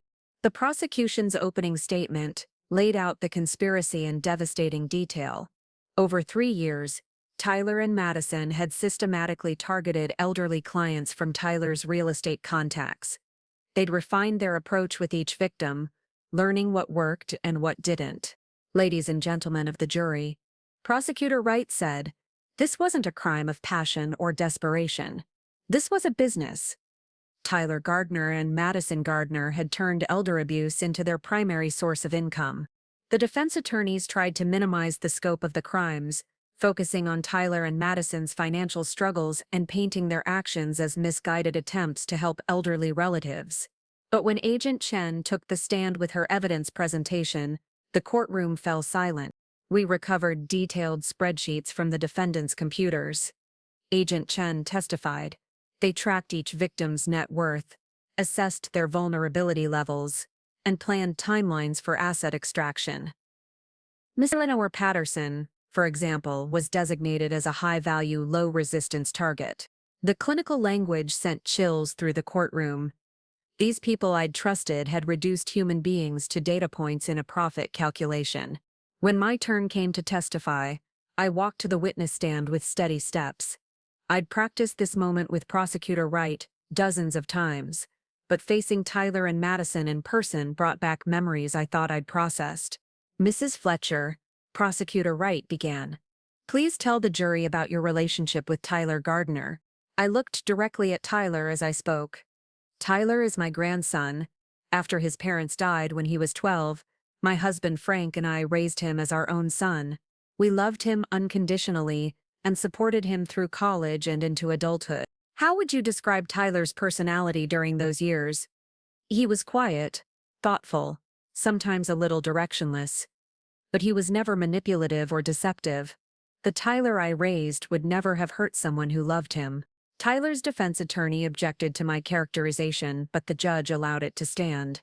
Prosecutor Wright walked me through the timeline of manipulation, how Tyler and Madison had gradually increased their involvement in my life, isolated me from friends and advisors, created false urgencies, and systematically undermined my confidence. Mrs. Fletcher, when you discovered the true nature of the documents they wanted you to sign, how did you feel? I paused, looking at the jury. 12 faces stared back at me, representing thousands of elderly people who might one day face similar threats. I felt like I'd been living with strangers wearing the faces of people I loved. Every kindness they'd shown me, every expression of concern, every I love you, it had all been calculated to make me vulnerable.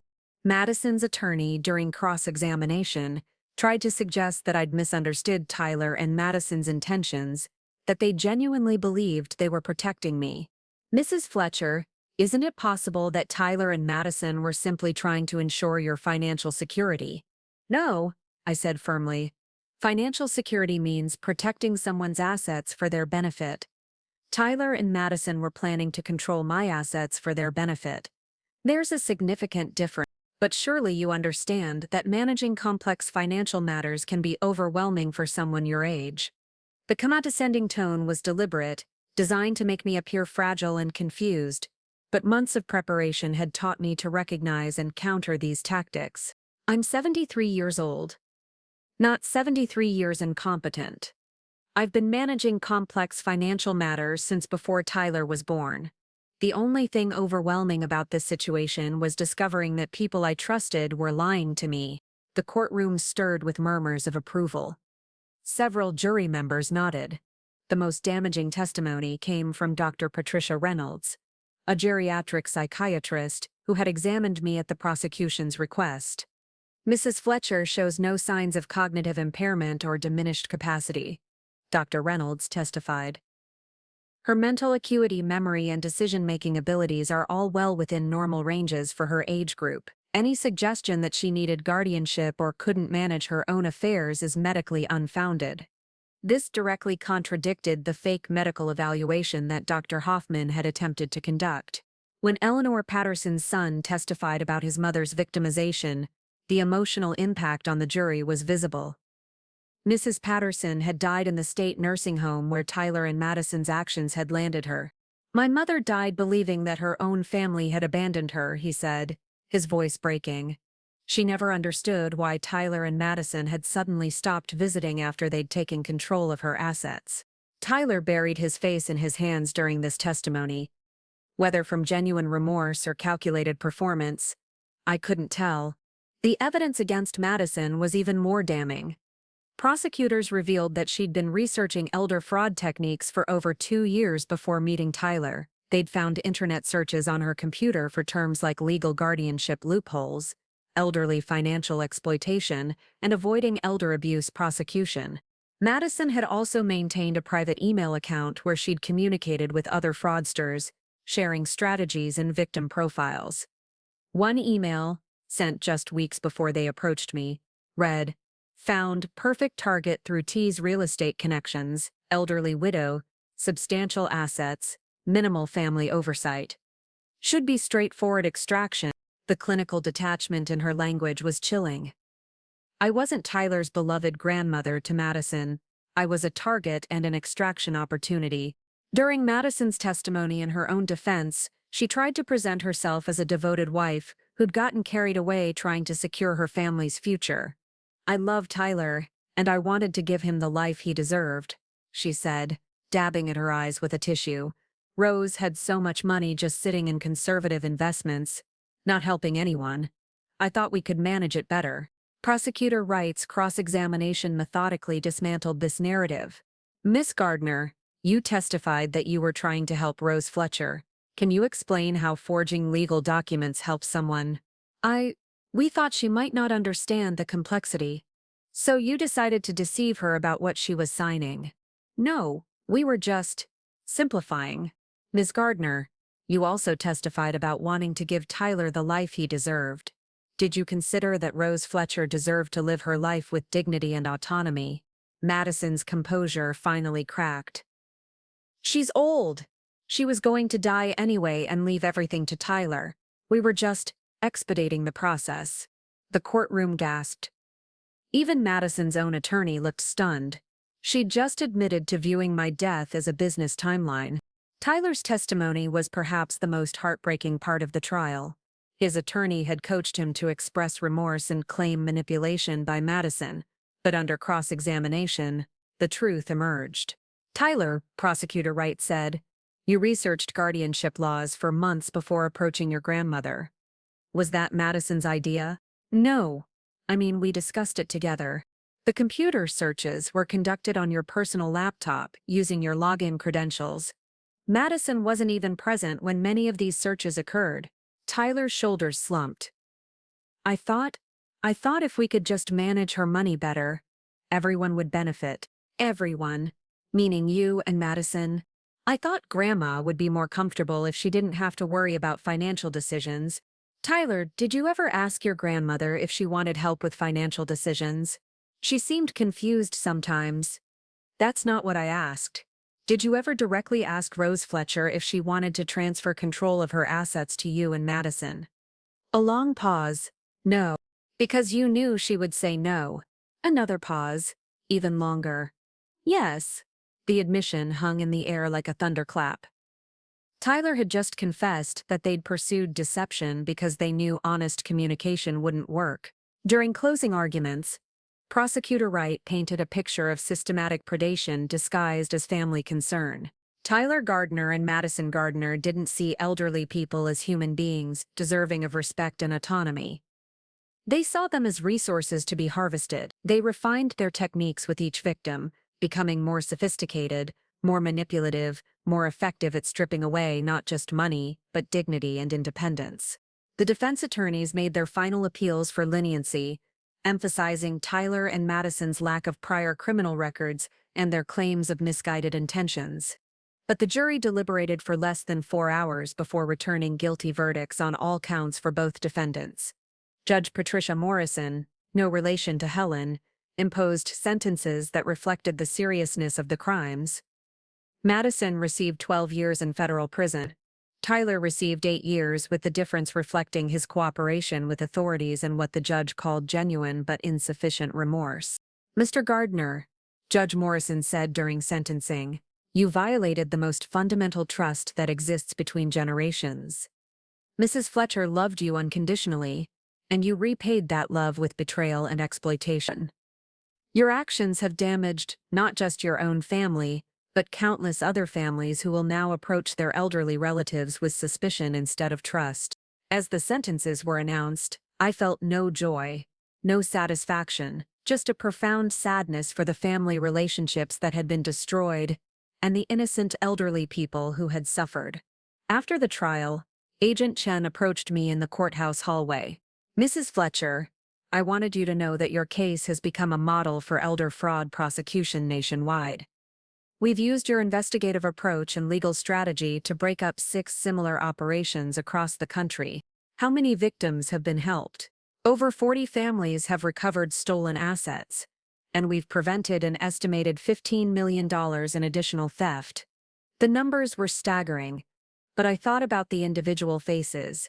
People like Mrs. Patterson, who had died alone and confused. People like me, who had almost lost everything to the greed of those they trusted most. Helen and I walked out of the courthouse together, past the news cameras and reporters.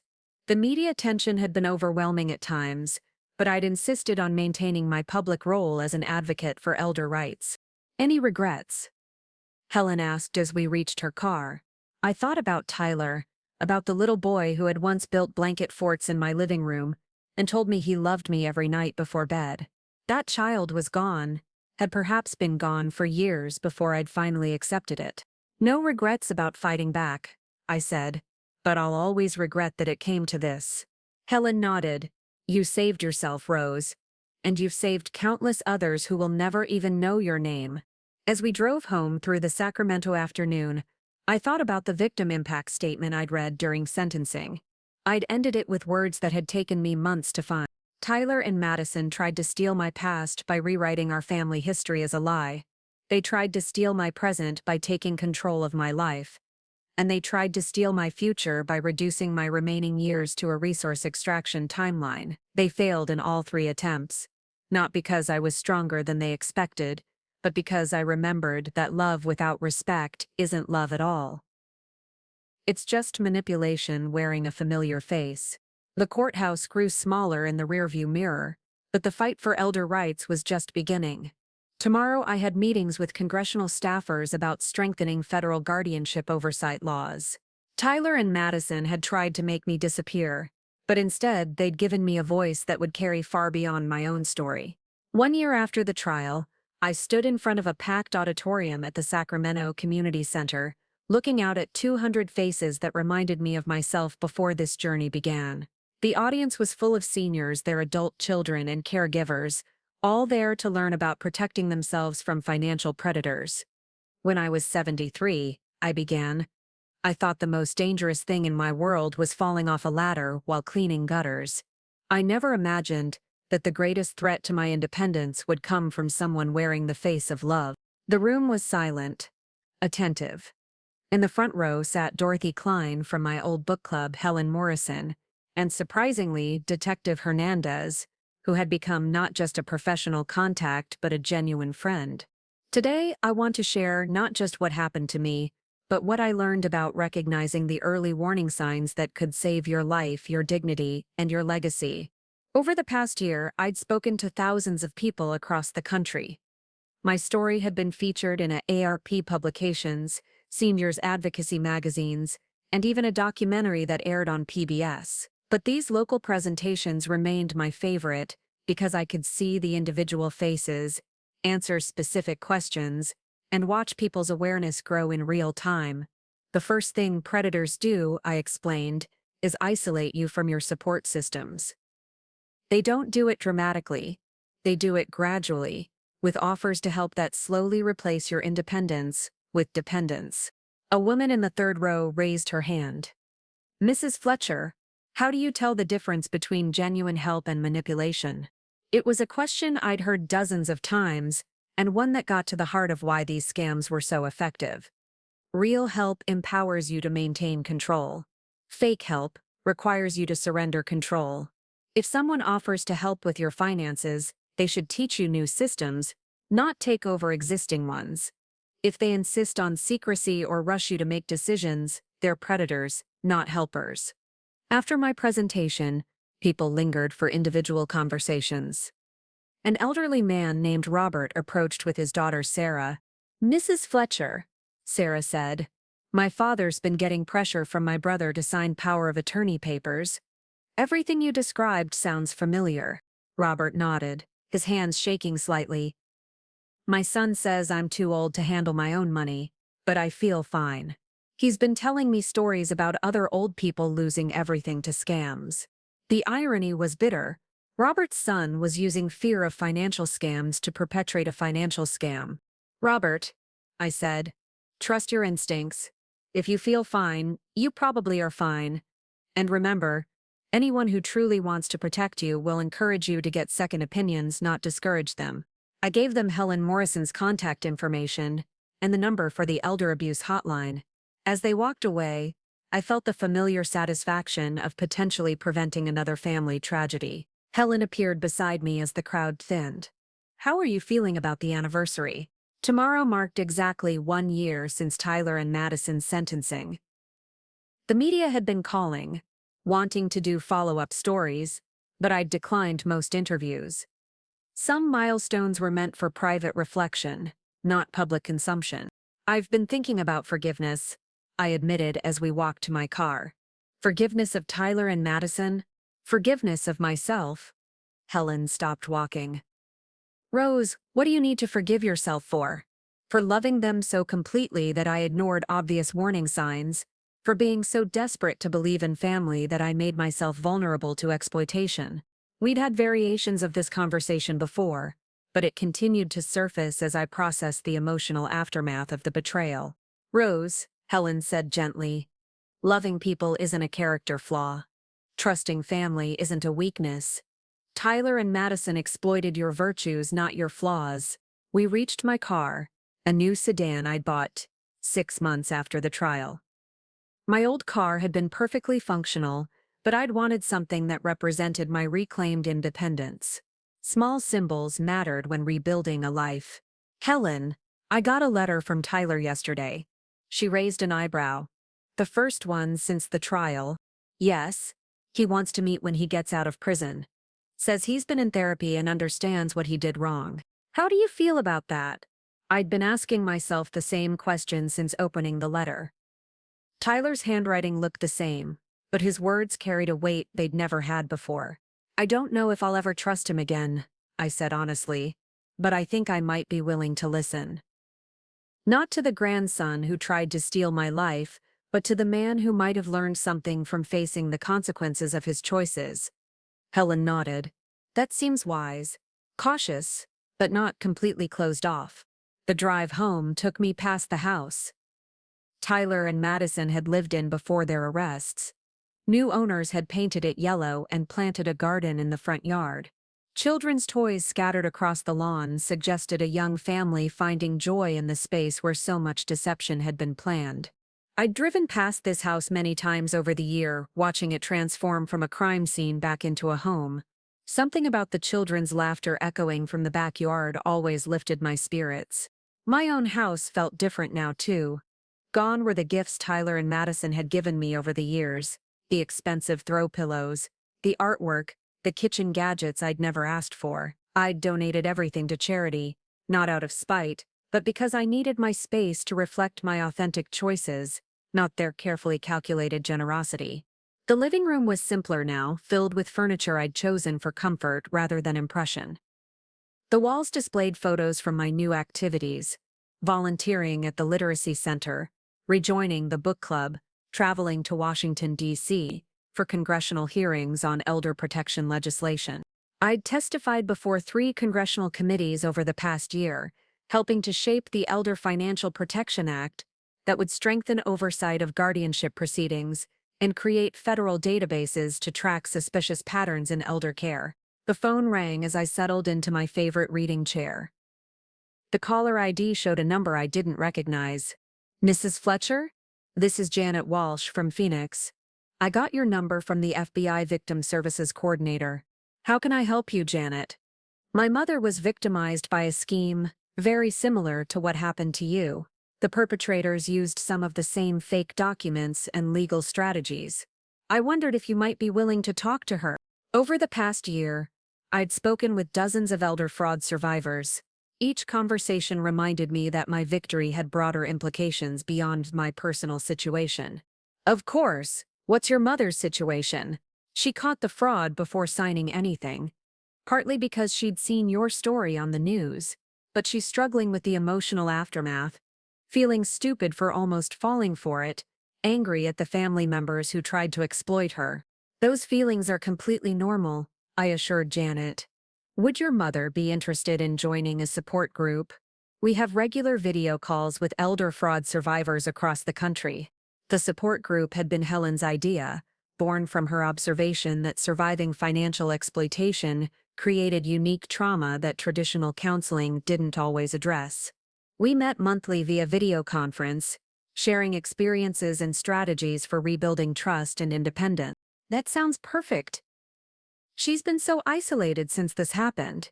After giving Janet the support group information, I walked to my kitchen and made tea. The evening routine had become a time for reflection, for processing the day's interactions and planning tomorrow's activities.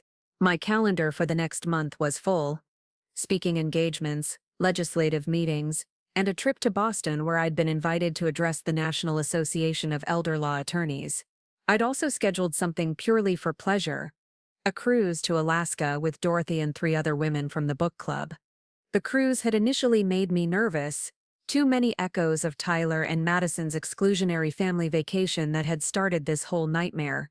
But Dorothy had convinced me that reclaiming travel, reclaiming joy, was part of healing. "Besides," she'd said with typical directness, "the best response to people who tried to steal your future is to go out and live it fully." As I sipped my tea, I opened the folder of letters I'd received from people across the country who'd heard my story. The correspondence had slowed from the initial flood after the trial, but messages still arrived weekly. One letter, from a woman named Grace in Oregon, particularly touched me.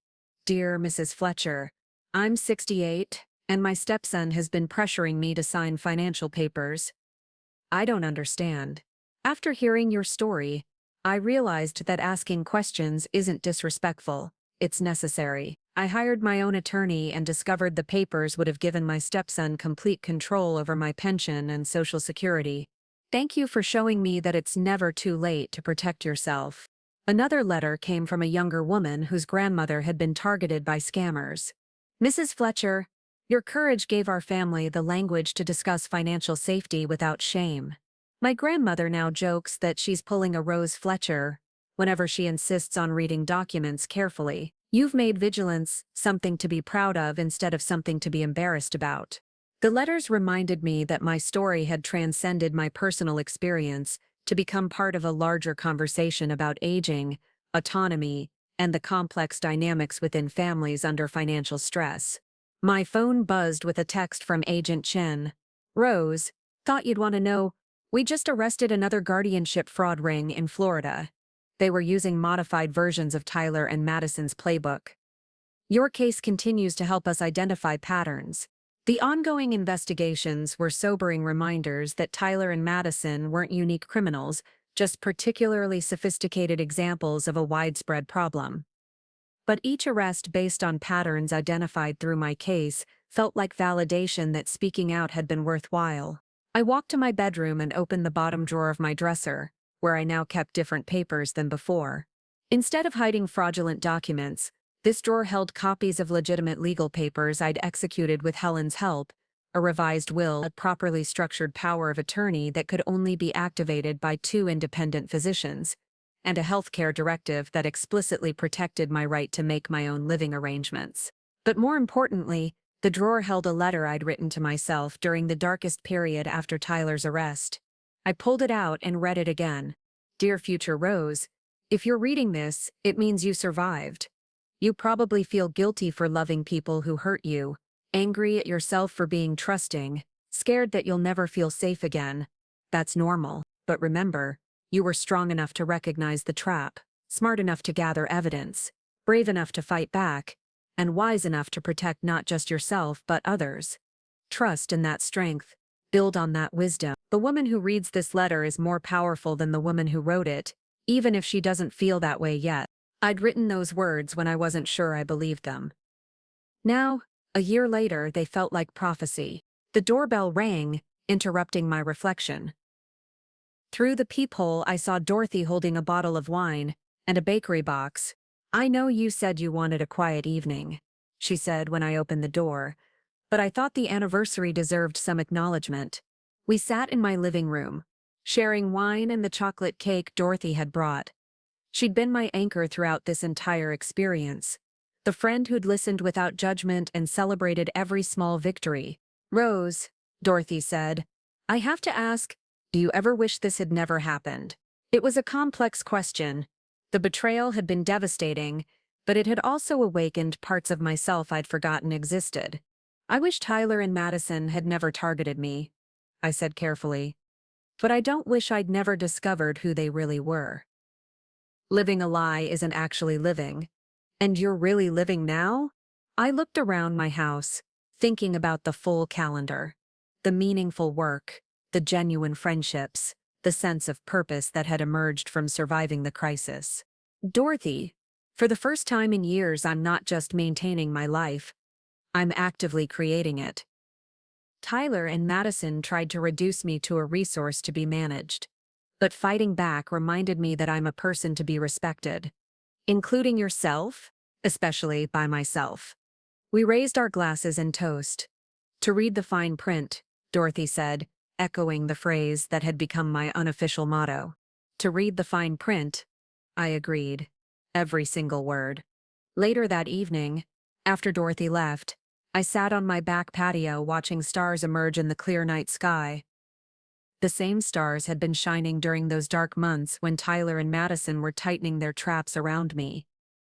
But my perspective had changed completely. I was no longer the woman who prioritized keeping peace over protecting herself. I was no longer the grandmother who confused love with compliance. I was no longer the elder who apologized for asking questions or taking time to think. I was Rose Fletcher, survivor, advocate, and living proof that it's never too late to reclaim your own life. My phone buzzed with one final message of the day, a text from Helen. Thinking of you on this anniversary. Proud to call you friend. I typed back, thank you for helping me save myself. As I prepared for bed, I thought about tomorrow's activities. A meeting with congressional staffers, lunch with fellow advocates, a video call with the survivor support group. My calendar was full of purpose, connection, and meaning. Tyler and Madison had tried to steal my future, but instead they'd given me a mission. Every person I helped recognize manipulation, every scam I helped prevent, every family I helped protect was a victory not just for them, but for the woman I'd become through surviving betrayal. I turned off the lights and settled into bed, no longer afraid of unexpected phone calls or surprise visitors. The house was secure, my finances were protected, and most importantly, I was surrounded by people who valued me for who I was, not what I owned. At 74 years old, I was just getting started. The next morning brought an unexpected opportunity that would cement my role as an elder rights advocate. My phone rang at 8 a.m. with a call from Senator Patricia Williams' office in Washington, D.C. Mrs. Fletcher, this is Amanda Rodriguez from Senator Williams' staff. The senator would like to invite you to serve on the newly formed National Elder Protection Advisory Council. Your expertise and advocacy have been instrumental in shaping federal policy. The advisory council was something I'd heard whispers about during my congressional testimony sessions, but I never imagined being asked to serve in an official capacity. What would the role involve? I asked, already feeling excitement building. You'd work directly with federal agencies to develop best practices for elder fraud prevention, review proposed legislation, and help create educational programs for seniors nationwide. It's a 2-year appointment with quarterly meetings in Washington and regular video conferences. After accepting the position, I immediately called Helen to share the news. Her excitement was infectious. Rose, do you realize what this means? You'll have a direct voice in shaping national policy. Your experience will help protect millions of seniors. The weight of that responsibility was both thrilling and sobering. From my kitchen table, where I'd first discovered Tyler and Madison's deception, I was now being asked to help safeguard the financial security of elderly Americans across the country. Later that week, I received another call that would prove equally significant. Dr. Maria Santos, from the University of California's Gerontology Department, wanted to collaborate on a research study about elder financial abuse recovery. Mrs. Fletcher, we're documenting the long-term psychological and social impacts of financial exploitation. Your case is unique because you not only survived the abuse, but transformed the experience into advocacy work. We'd like to study your recovery process to help develop better support programs for other survivors. The research project would involve interviews, psychological assessments, and documentation of my advocacy activities over the next year. More importantly, it would create a blueprint for helping other elder abuse survivors move from victimhood to empowerment.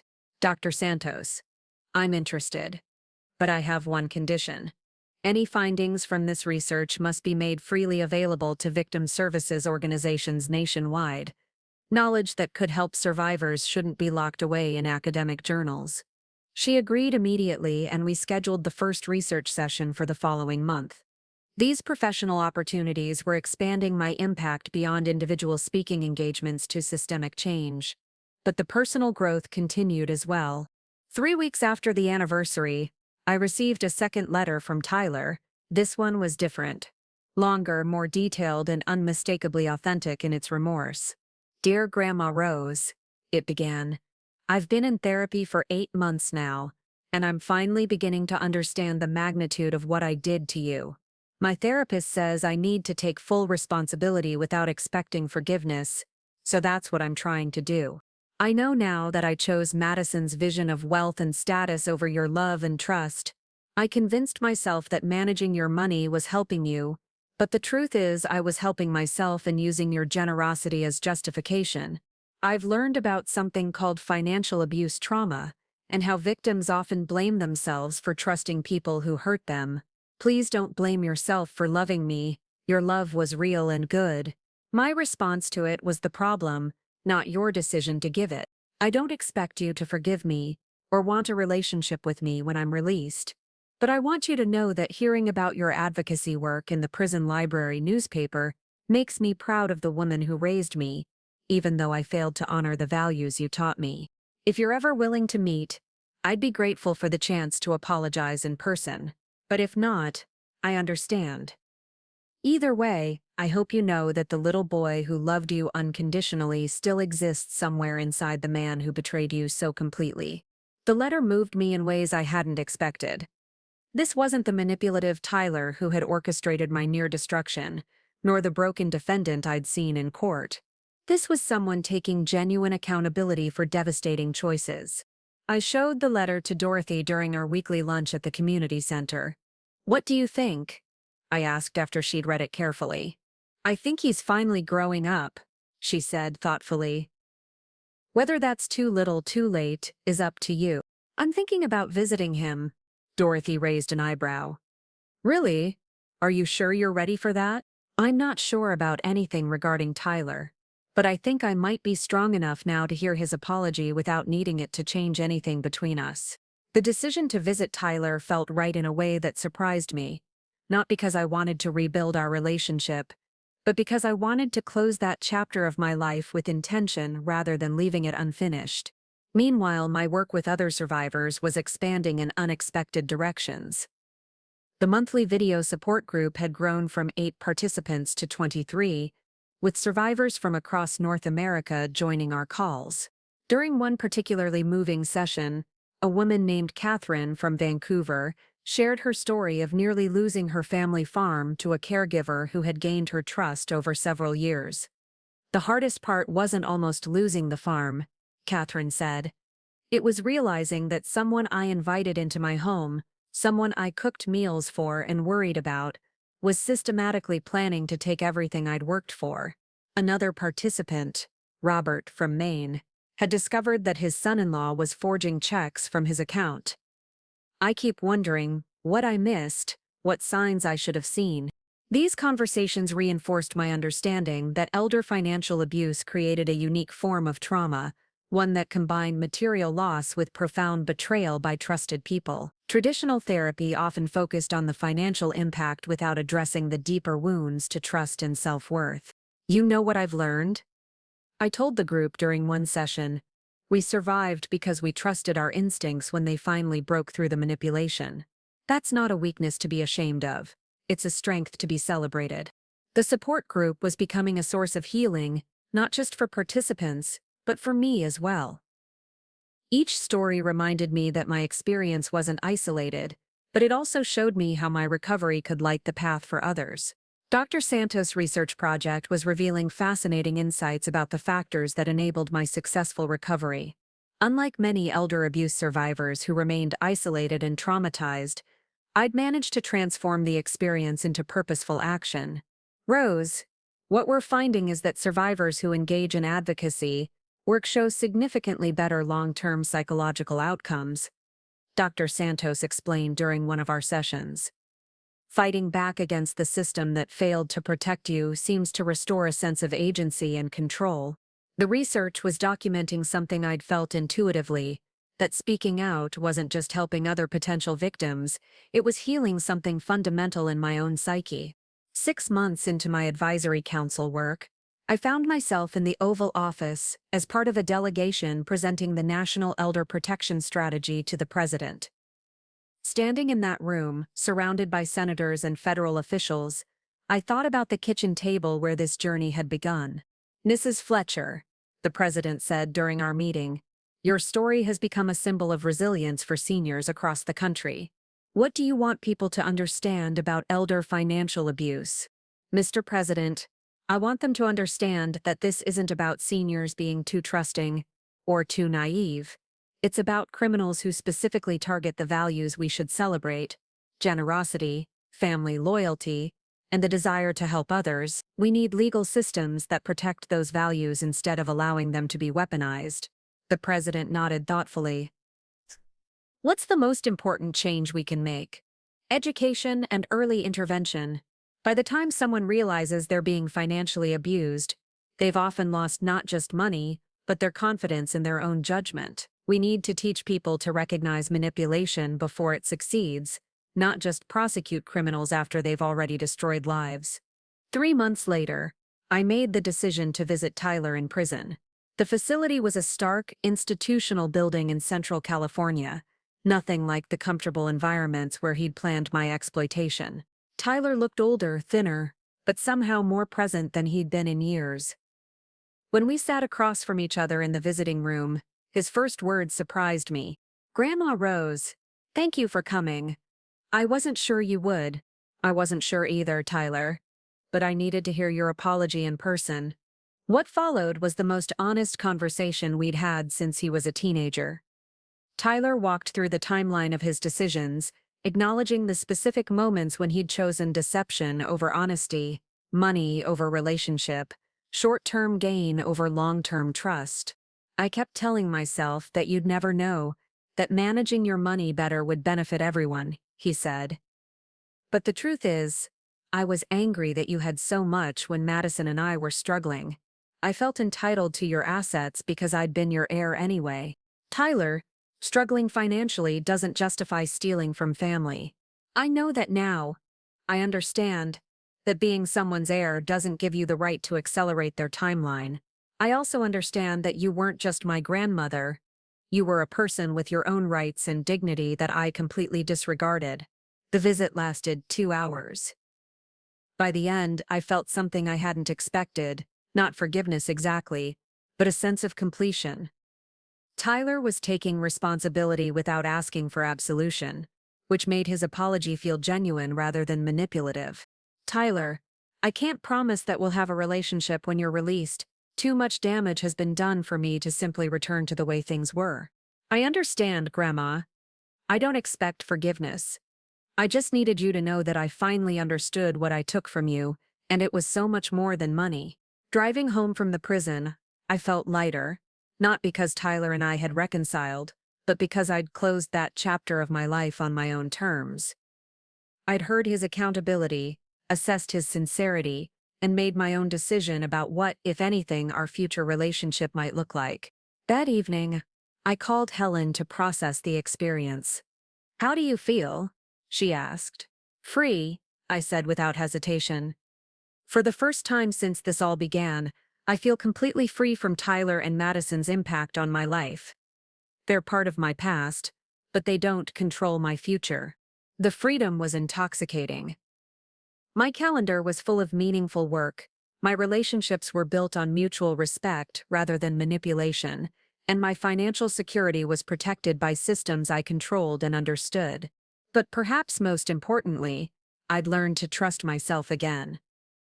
The Rose Fletcher who had almost signed those fraudulent documents felt like a different person, not someone to be ashamed of, but someone who had learned and grown from a devastating experience. Outside my bedroom window, the stars continued their ancient dance, indifferent to human drama but somehow comforting in their constancy. Tomorrow would bring new challenges, new opportunities to make a difference, new chances to live fully and authentically. I'd read the fine print, and it had set me free. 2 years into my work with the National Elder Protection Advisory Council, an opportunity arose that would take my advocacy to an international level. The United Nations was hosting its first global conference on elder rights in Geneva, and they wanted me to deliver the keynote address on financial exploitation. Standing before delegates from 47 countries, I felt the weight of representing not just my own experience, but the millions of elderly people worldwide who had faced similar predation. "Distinguished delegates," I began. "Elder financial abuse is not an American problem or a Western problem. It's a human problem that transcends borders, cultures, and economic systems. Wherever there are elderly people with assets and family members under financial pressure, there is potential for exploitation." The response was overwhelming. After my speech, delegates from countries as diverse as Japan, Brazil, and South Africa approached me with stories that echoed my own experience. An elderly woman in Tokyo whose son had convinced her to transfer her property to avoid inheritance complications. A grandfather in São Paulo whose daughter-in-law had systematically drained his pension through fake medical expenses.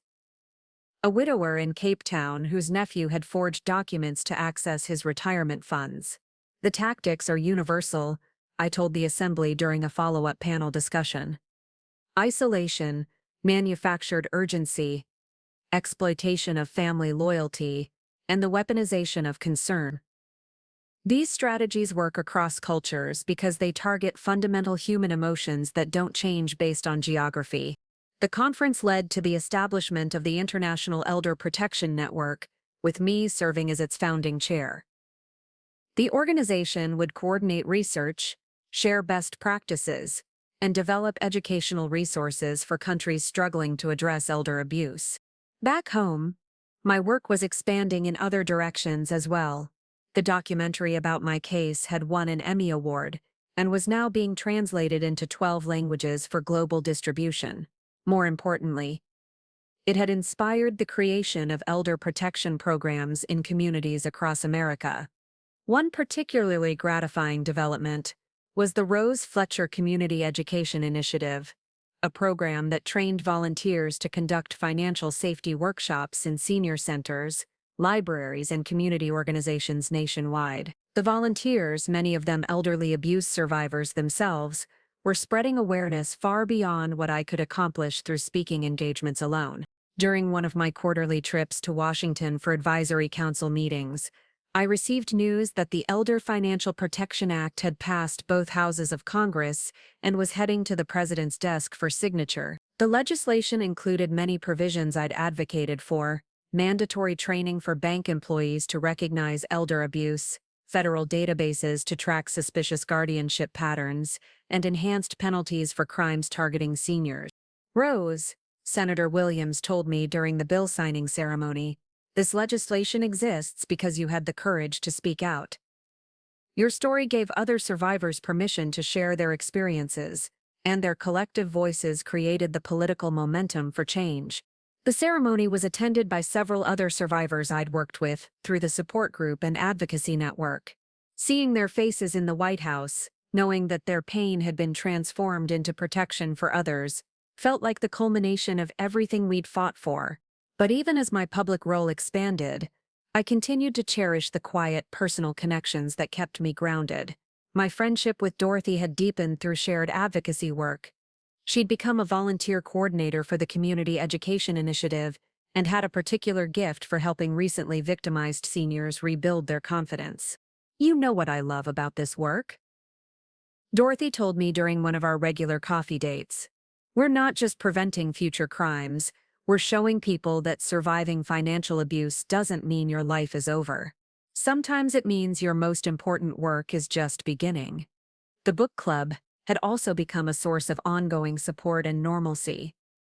We'd recently finished reading a memoir about resilience after trauma, and the discussions had been deeply meaningful for all of us. My experience with Tyler and Madison had made me appreciate the value of authentic relationships, connections based on genuine care rather than hidden agendas. One evening, while preparing for another international conference, I received an unexpected call from Madison's sister, Jennifer, whom I'd met only a few times before the arrests. "Mrs. Fletcher, I hope you don't mind me calling. I got your number from Helen Morrison's office. I wanted to apologize for my family's actions and ask if we could meet." Jennifer's request caught me off guard. I'd had no contact with Madison's family since the trial, and I wasn't sure what purpose a meeting would serve. "Jennifer, what would you like to discuss? I've been following your advocacy work, and I think there are things about Madison's background that might help your research and prevention efforts. Things that weren't brought up during the trial because they weren't legally relevant, but they might be important for understanding how someone becomes capable of this kind of systematic exploitation." We met at a quiet restaurant near my home. Jennifer looked nervous but determined as she shared information that cast Madison's crimes in a disturbing new light. "Mrs. Fletcher, Madison had been researching elder fraud techniques for years before she even met Tyler. She'd targeted 2 other elderly people in different states, both times backing off when the situations became too complicated or risky."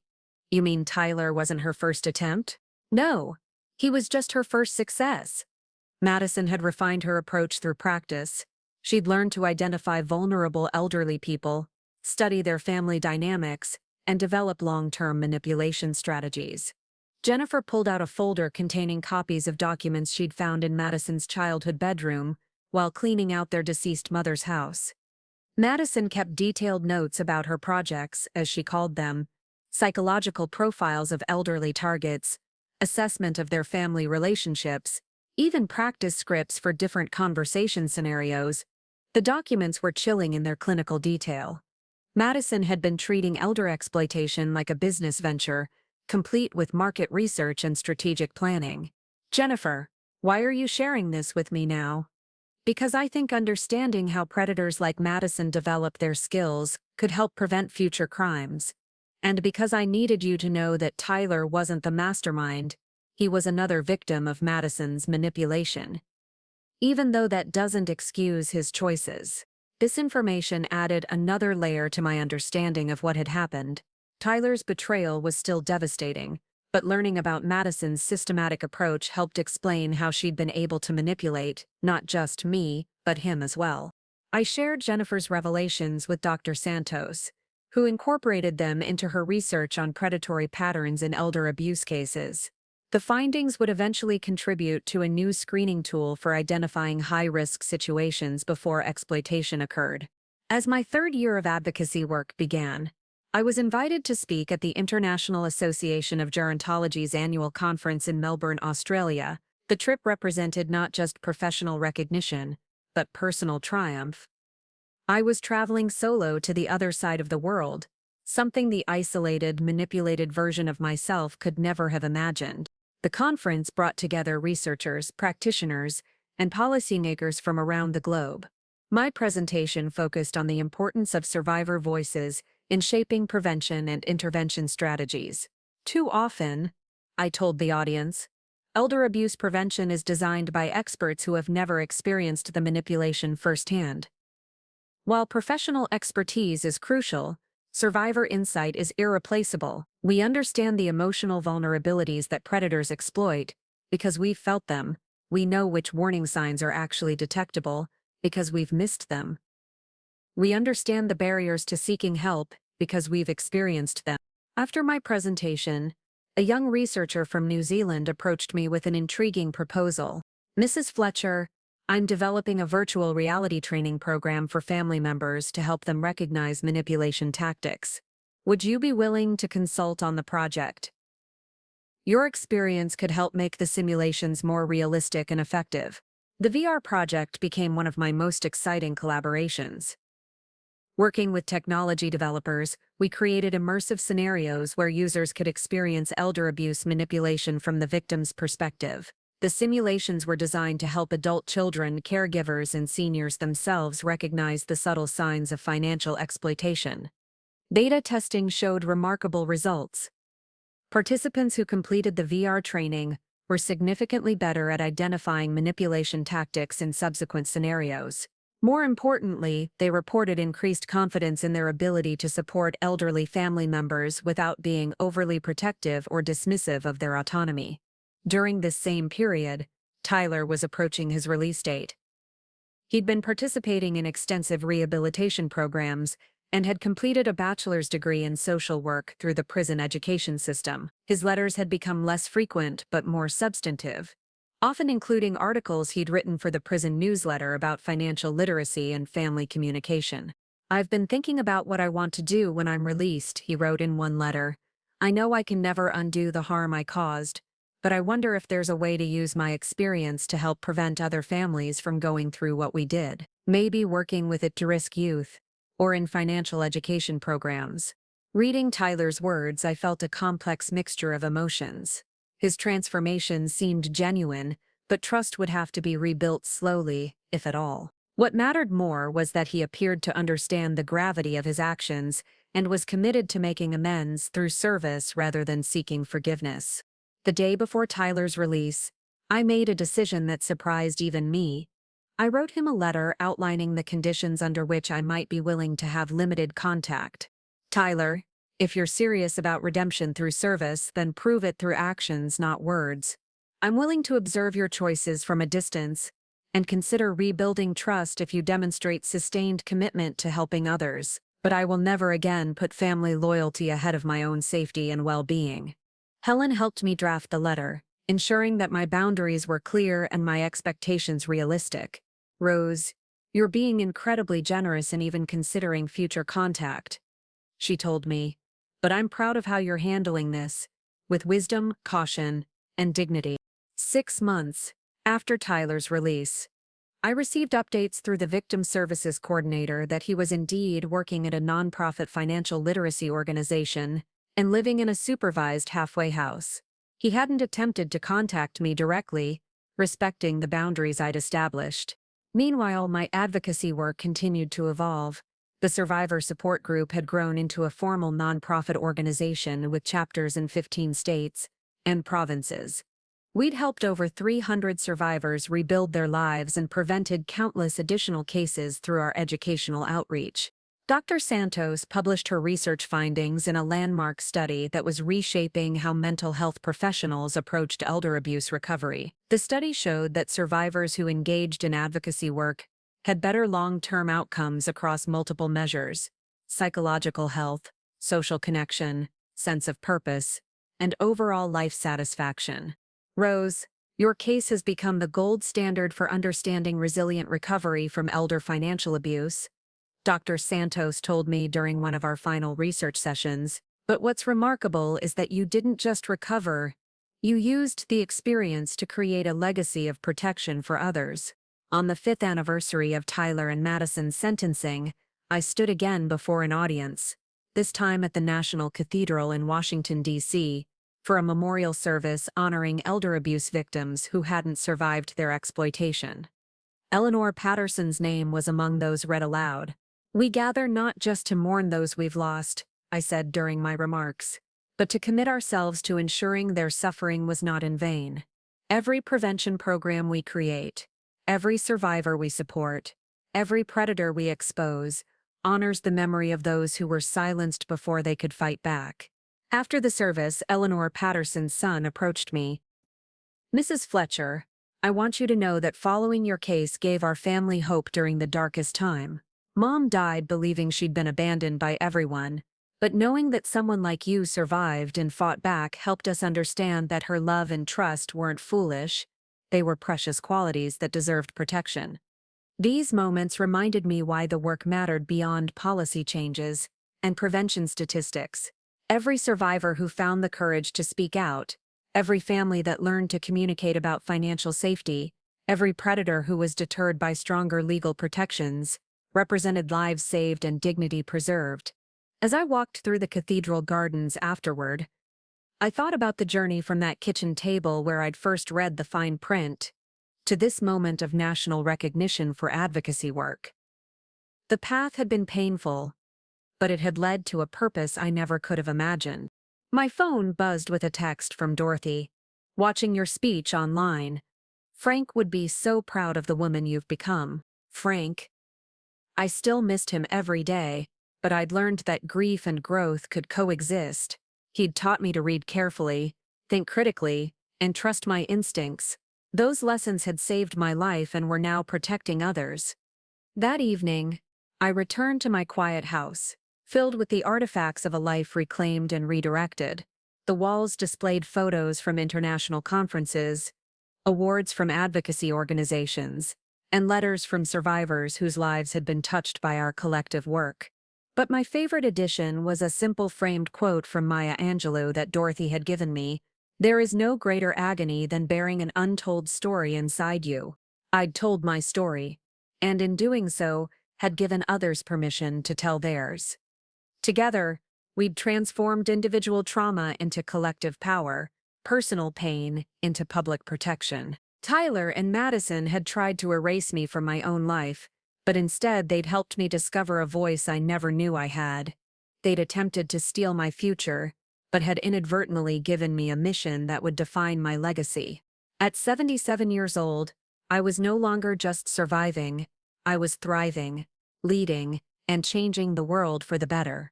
The fine print had set me free, and that freedom had become a gift to countless others. Looking for more? We've got 2 amazing stories ready for you right on screen. If this one touched you, these are absolutely worth your time. Click to watch them now. And hey, subscribe and hit that bell to never miss our latest uploads.